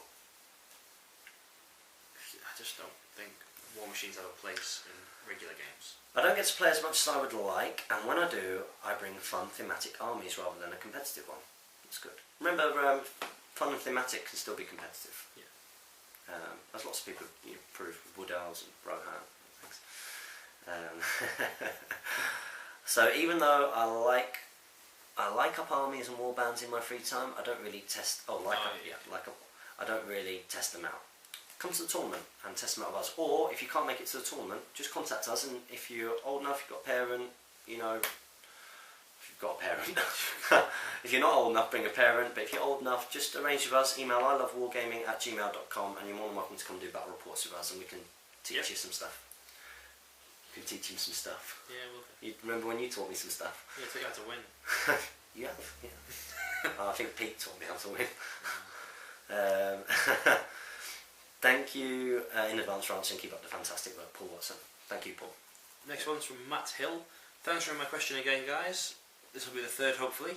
My question to you is, in 1000 points, my friend is running 3 dragons, 2 upgraded and 1 bare bones. I'm using quite a foot-heavy Gondor force with Boromir. What tips help me when dealing with this wing menace? Well, Boromir can reliably take on the dragons. Ish. As long as he's You ever come up against like 3 dragons before? I played against a dragon and a cave drake in, I think it was 1000 points, and then he had a bunch of goblins with him. Right. So you just target priority the goblins, did you? No, I targeted the dragon. Did you? Putting an Avenger Bolt Thrower for this one. Yeah. 2 Avenger Bolt Throwers, opposite corners of the board. Yeah. Your bows could potentially whittle down the upgrade. 2 upgraded and 1 bare bones. 1 bare bones, that's going to be defense 7. The 2 upgraded, I assume they've got wings and tough hide, because that's the best thing to do. Sister Guard have got a long bow, haven't they, which is like an elf bow, which is strength 3. So 6s on defense 7. Yep. If they are tough hided, which I expect they would be, the defense 9 with 9 wounds. But in 1000 points, you should be able to get tons and tons of troops. For Gondor, with cheap heroes. And put your captains in there and heroic strike and make them burn their might. If they can't use their might for boosting dice rolls, heroic combats and heroic moves, if they're using it for heroic striking, then you'll take them down relatively quickly by trapping them. Every woman they take a courage test, so maybe get some axes in there, maybe just trap them and feint, so you're rerolling your ones. Any Gondor carry axes? I think so. Maybe alliance and fiefdoms with the Axemen of Lossenark? Maybe. Just a suggestion. Yeah. Or you could do what Jamie does with his wood elves and glue on little axes. Yeah. Or you could do what James does with his Corsair Reavers and glue on axes, or you could do what James does with his Dwarven Warriors and cut off all their axes, give it to your Reavers and get some moulded swords for their hands. You're not the only one. I'm learning from the best, obviously. I think you did yours before me. Yeah, actually. You must be learning from me. No, you just have the realise what I just said. To go on and do it. Yeah. So yeah, that tends to be standard advice. Captain, striking, trapping, make them burn their might for stuff they don't want to be doing it on, and you will take them down pretty quickly. And also, because at some point they're not going to roll well. Play to the objectives as well. Don't go for just killing scenarios. Play for domination, where he's forced to split his army up a little bit. And gang up on each one. Thomas Macklin, thanks for another great Q&A, guys, and your feedback on Boromir. My question is, how did you feel when you attended your first tournament? The first tournament, well, I'm not going to count the double tournament I went to first, because that was a Games Workshop and wasn't really a tournament. It was like just 6 or 7 people playing or something. Yeah. The first time I went to was the Grand Tournament in Nottingham at Warhammer World, and it was amazing. Like, if you've not been to Warhammer World, have you been to Warhammer World yet? No. Warhammer World itself is... take me one day. We'll go for Throne Schools. Yeah. Yeah. Warhammer World's an amazing venue, and the events team run it so well. I was a bit overwhelmed with it all, to be honest, and I was like, this is incredible. I'm playing against other people I've never played before. I'm seeing all these armies I've never seen before. I'm meeting new people, and it was just it was really good. And I enjoyed the weekend away from everything. So yeah. I had a very different experience, because my first tournament was in a scout hut in Preston. This is Charles' event, isn't it? I had a fantastic time. Yeah. The best thing about it was the people I've met. I would genuinely say that some of those guys, will end up being very, very good friends of mine. The likes of Tom and Damien and everybody there. They're all really good guys. Yeah. Top guys. About the people. Mine is going to be Mansfield, followed up by your tournament. Yay! That's great. Great you're coming to ours. And Mansfield, we're going to be there, so we look forward to seeing you there. I'm really nervous because I don't get to play at all, really, and don't slow the game up. You won't. Everyone will be helpful. Don't worry about it. Have you seen me play? He has. All my editing makes it seem like the game's really, really quick. I'm like, I broke Steve the other day just by how I played against him. Anyway, basic knowledge of the rules, just special rules and strikes that I'm worried about. Don't worry about it. You pick it up quickly and everybody will be really helpful. Do you think the guys will be understanding? Yeah. Yes. Sorry for the long question. Don't apologise. We look forward to seeing you at Mansfield. So you got to understand, there's quite a lot of players who are at these tournaments now and are new players, and they're in the same boat as you. So especially this year. This year has seen a massive increase in just the first tournament we had about 20 or so people. Was it just under 20? Yeah, about 16, wasn't it? Yeah, 16. And for an independent tournament, that was sort of like a big tournament last year.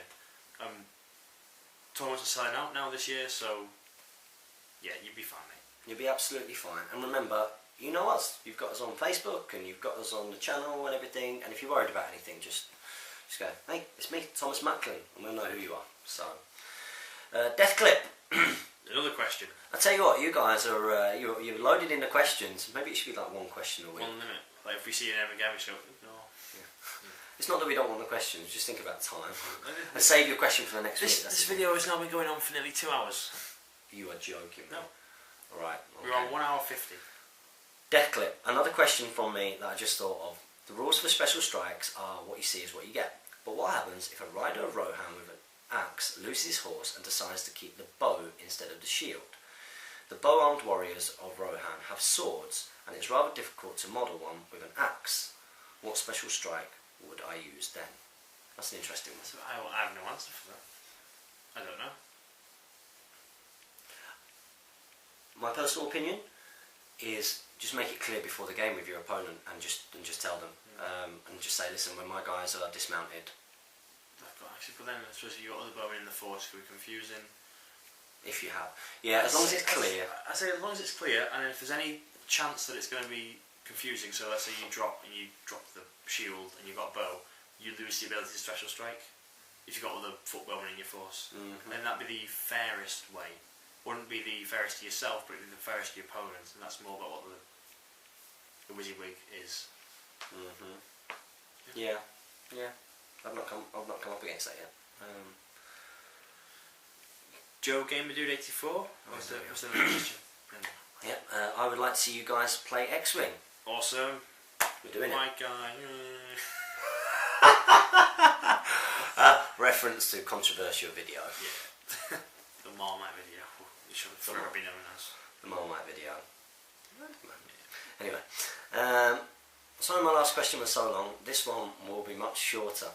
How did the two of you meet? And is it a story worthy its own buddy comedy film? Not really. Not really. You were like, who is this dude? We just went up for a couple of games.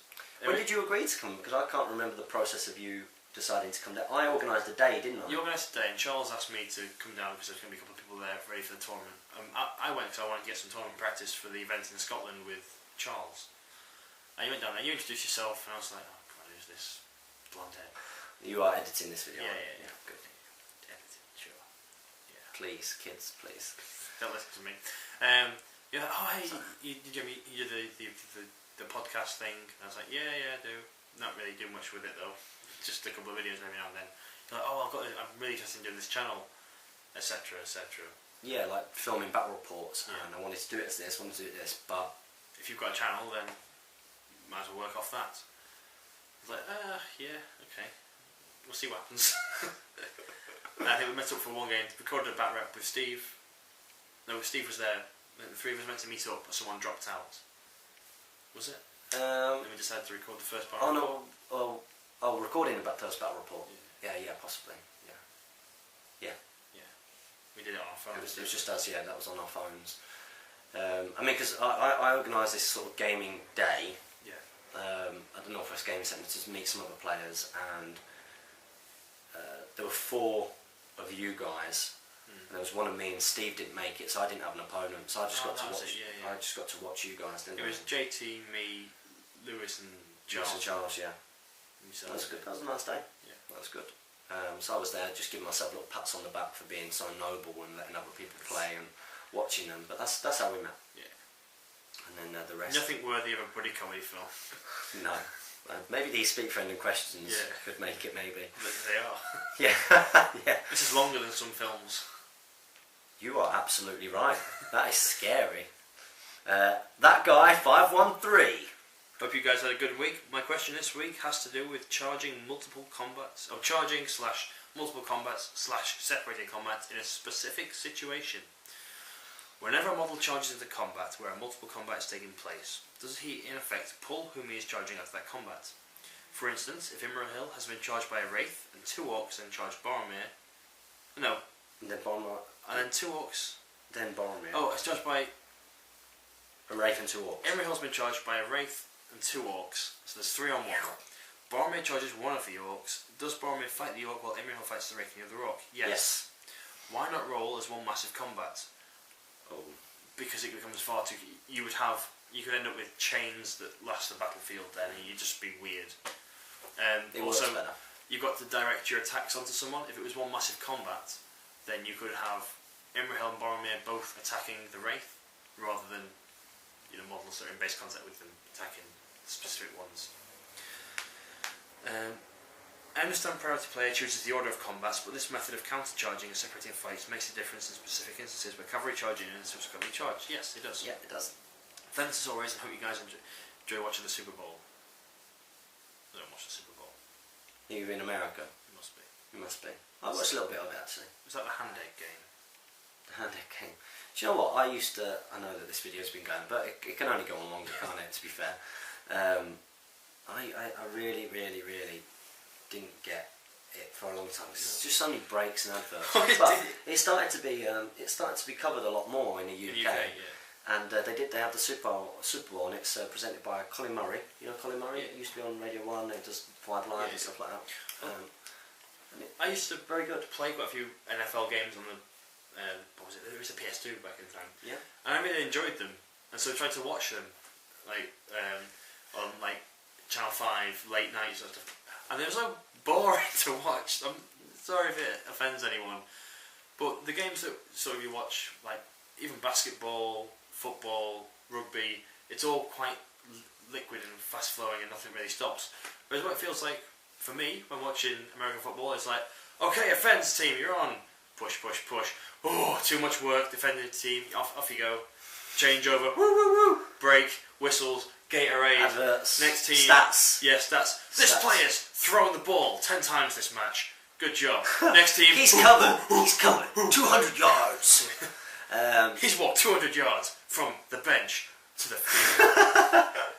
Just like, it just seems so broken. You're very passionate about this. You've got a nice colour. Thanks.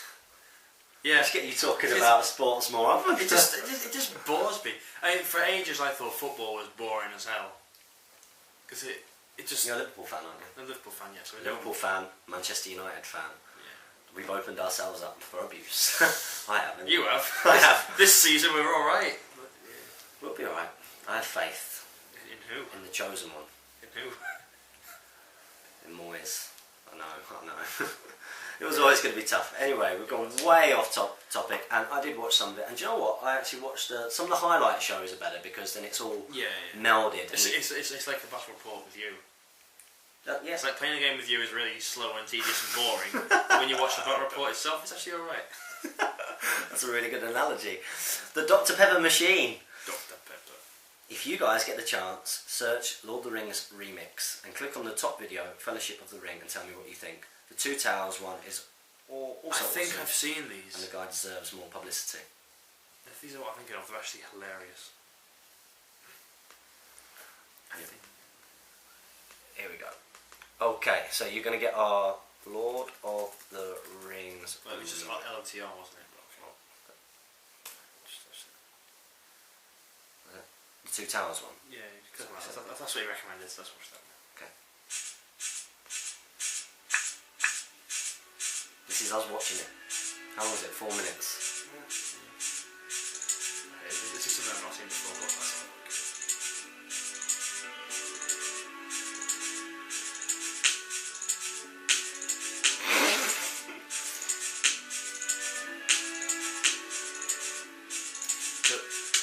The description is, this is a song based entirely on sounds from the movie Lord of the Rings Two Towers and nothing else.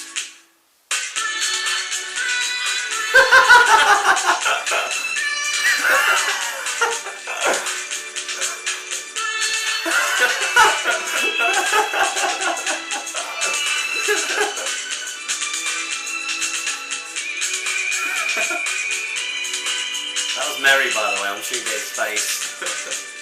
And Gandalf whistling.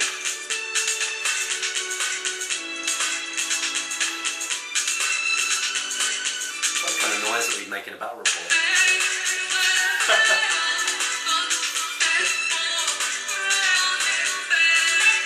This is awesome. This is really cool. So Jamie, because he's editing swearing out in this video, we'll put a link. Yeah. Why don't you put this in? Opening the movie and get me there.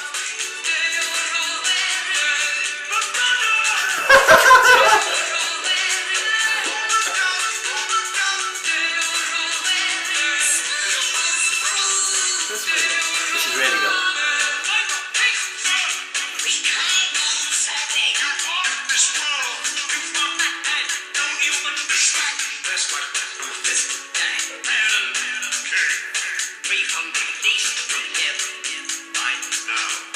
Really good. It's really good. But just for the sake of I'll speak for any question. Oh god, and I'll think 1 second. Oh! Plug that bad boy in. So as you can see, we have changed camera because The quality's improved dramatically. the quality of your phone's quite good, isn't it? Yeah, it is. The quality of your phone's quite good. We've had to change camera because we've been doing this Q&A for 2 hours and your camcorder's run out and you still haven't learned to bring your charger with you. Well, I think we should just not be doing this for 2 hours. Yeah, I think we are going to, even though we do have the participation rule, participation rule means you ask one question a week. So there's a few people that have asked about 10, which isn't a problem, but... Also, you might start missing out questions that we've answered multiple times, I think, or giving very short answers. Well, yeah, giving short, or referring you to the previous questions. Next up, we've got Standards 91. Hi guys, what's your opinion on Men-at-Arms and Knights of Doan Roth? They got battered in medieval Total War in Middle-earth's deadliest warbands by the Reavers, but surely they don't go that easily all the time. Well, the Reavers are kind of steroid munching. Yeah. Reavers are crazy. Crazy models, especially with axes. Yeah. If you had a Numenor list but wanted to add some Knights of Dol Amroth, would you have to have Imrahil to lead them, or could you use a Knight Captain? You can have either. Can have either, because they're from the list. Keep it up. Ben, you've asked me this question on Facebook as well, I think, so I think I've already answered you. Hope that helps, buddy. Next up, Mason O'Neill. What tweaks would you consider for this army of mine? It's Thranduil with armour and bow, so Thranduil, this is from the old Thranduil. 4 Gladrun with spear and shield, 4 Gladrun with bow, 3 guards left out in court, and 1 Gladrun banner with shield. That's a good list. Palace Guard Captain with spear and shield, 4 Palace Guards, 6 Palace Guards with spear, and 1 Palace Guard with banner and shield. Drop that second banner, you don't need it there. Also, I don't think that the Palace Guards will get their fight value increase from the old Thranduil, because he's not Thranduil King of Mirkwood. So, if you want them, you might have to go with Palace Guards with the new Thranduil. Gilgalad with shield, with High Elves, 6 High Elves with spear, shield, elven blade as King of Guard, so they get it in your fight 6, you're there. 4 High Elves with elven blade, and 2 High Elves with bow and elven blade. What points value is this? What's that, about 90... This must be like 750 must be around about that points. The list on its own actually looks alright, to be honest. You got lots of high fight value around. Yeah. Banners, good heroes. No, there's not as many bows as I'd want in an elf force. Personally, you got 6-7 bows, which you could do more with more of. Potentially, yeah, that's good. Hope that helps, buddy. Mason. Okay, we've got Frida. As always, thank you for doing these, and thanks for answering my questions. It's a pleasure. This week, a few tactical questions. I've started using my dwarves more often now, and I was wondering what you guys think about when to use Piercing Strike. Should we do thumbs up, thumbs down? Okay. Use Piercing. Should I use it two-handed? If you've got the time to do it two-handed, I think yes. If you've got the... So let's say you've trapped. Oh, yeah. Yeah, only use two-handed if you think that you're going to win the fight and you need to kill something. Yeah. You know, so like it's a hero that's trapped and you've got loads of models in the fight and you think you're going to win it. If you don't, then don't. Don't risk your own guy, especially two-handed. Yeah. Should I use it one-handed? Yeah, use Piercing. Yeah. If you're going to use it, use it. Oh, if you're using Dwarves, should you use Piercing Strike? Only if you think that you're guaranteed to win your fight. Piercing Strike's a thing. If you're not on low defense already, use it if you're confident you'll win. So let's say you've got an Iron Guard and another warrior in there, and then you want to Piercing Strike with your Khazad Guard, do it then because you've got a good chance of winning. Yeah. Should I use it when I'm outnumbered? No. Should I use it when I'm surrounding a model? Yes. Should I use it... We stopped doing the thumbs up. Yeah. Should I use it if my fight value is lower, equal, or higher than the enemy? Mostly when you're higher, or if you're more dice in the fight. Yeah. Basically, use it when you think you're going to win. Yeah. Using Dwarves. Should I use it with my Strength 3 warriors or my Strength 4 warriors? Strength 4 as a base would be better. Depends though, because let's say your Strength 3 warrior is a Dwarf Ranger, then you're not losing much by doing it. Yep. I think I've covered most of the cases there. You have indeed.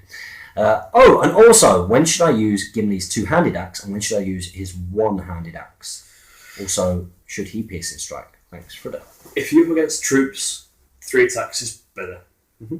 In my opinion, if you're against something big like a cave troll or, a dragon, so something high defense. Is he burly or does he get is he -1? He's got a special rule. He can either use his two-handed axe with no penalty, or he can use his single-handed axes and gain 3 attacks. Yeah. So he gets 2 with a +1 to wound, or 3 with no +1. I think every time I've come up against Gimli in any form, the players tend to prefer to use the extra attack. The extra attack gives you a better chance to win. The +1 to wound really does help with wounding though. But use it if you trap something so you get the extra dice. Thank you very much for your question, Frida. Next up, we got William Pointer. Hey guys, I think my comment got deleted last week by inserting a link. It shouldn't really do that, but maybe, I don't know.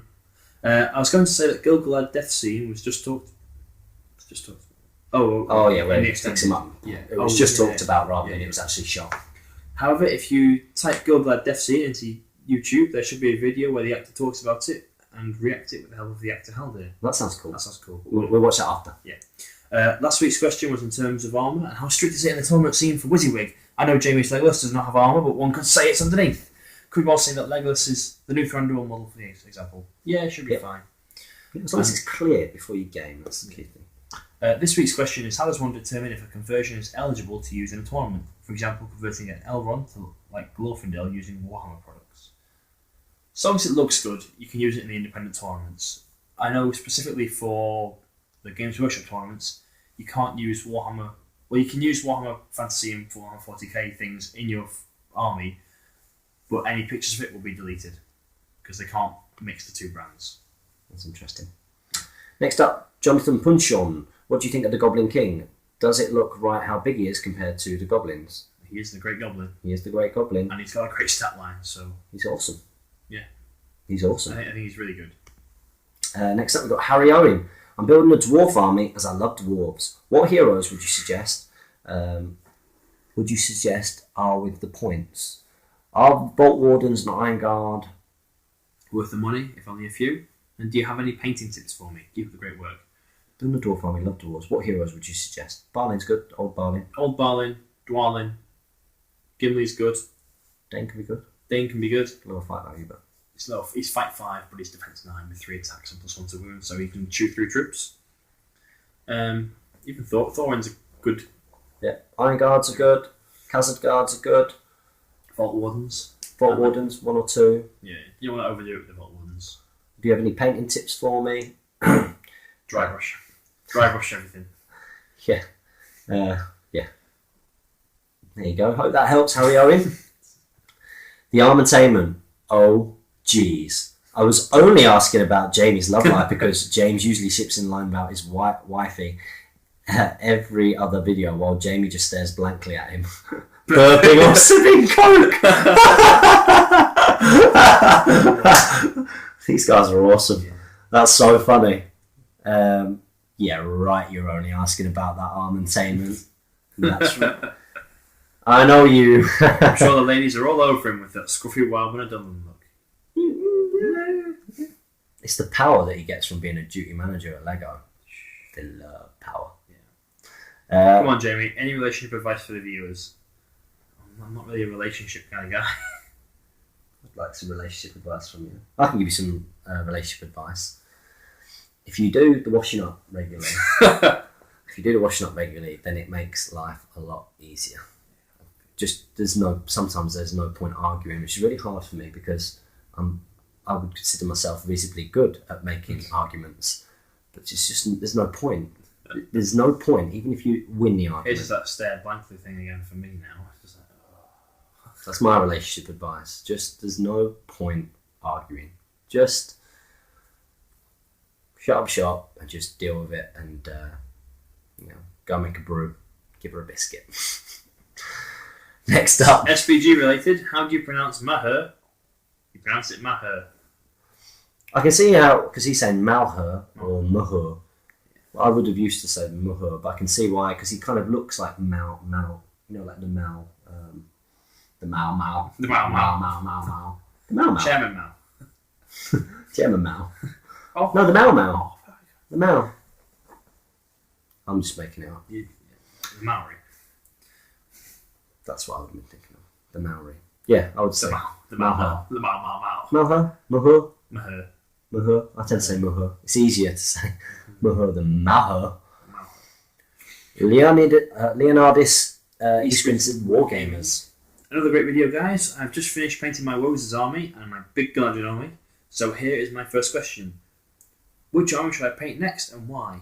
A 1,000 fully mounted Candish army, 6 chariots, 30-ish horsemen, and 24 foot to get them done at the same time.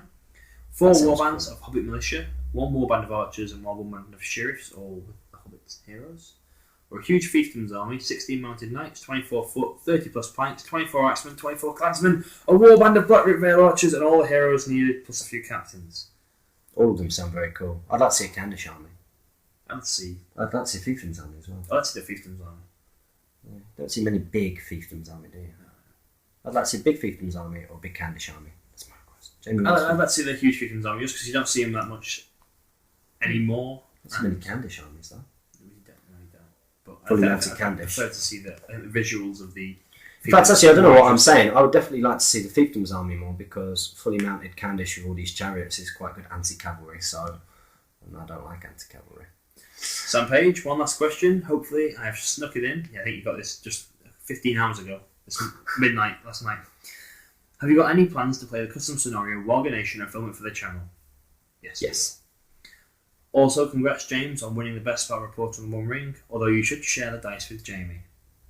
Jamie wasn't voted for. And nor was the channel voted for. That little eyebrow flick right then. I'm going to get that little eyebrow flick and blow it up massive. I think you should. No, I'm going to forget to record this and edit this. I will let Jamie borrow my dice from time to time. But thank you to everybody who voted for me. Okay, Mouse Fanatic 11690, James R. Posted to it last week, so hopefully I'll make it this time. What would you rather use in your army? Which would you rather use in your army and why? Eristor or the Hasharin? It depends whether I'm playing. As a straight up comparison between the two, the Hasharin for me, because he's got the extra attack. And he can't be trapped and all that. Can't be trapped. And he's got some cool special. He comes with Northern Club for free. He's got thrown weapons, reroll wounds, which Eristor's got as well. Oh, has Eristor got it? Yeah. I've never played against Eristor. I think Hasharin has a bit more going for him, in my opinion. And I have the old Minds of Moria Blue Core rulebook and decided to build up an all-cavalry Rohan list because it's one of the few armies I don't already have at least 750 points for. I haven't yet purchased the Kingdom of Men sourcebook and wondering if Eowyn's profile including all options has remained the same. I can't remember, sorry. I've not had my Minds of Moria rulebook for such a long time now. So we can't help you there, probably. I think actually she might have lost her throwing spears. I'm sure she's got throwing spears. She has got throwing spears. You read the next question. I'll read the next question. I'm sure she's got throwing spears as an option. Because she's got a model where she's got the throwing spear in her hand. Horse armor, shield, and throwing spear. Yeah, she got more. She's lost the bow. That's it. Ah. Yeah. Firefox 1066. Hey guys. You're just gonna skip up. Come on. I don't like Camille. No, I'm joking. Hey guys, I think I'm the last one again. You're not. Loads of people are asking us questions like this morning. Hi guys, I think I'm the last one again. Sorry for missing out last week's questions, busy at work. So this week, 2 questions. Can I do spear support for warrior who's defending a barrier, wall, etc.? Yes. Warrior A defending barrier. Warrior B charged him from the other side of the barrier. In the shooting phase, can I shoot warrior B? I read this question this morning. I have no idea.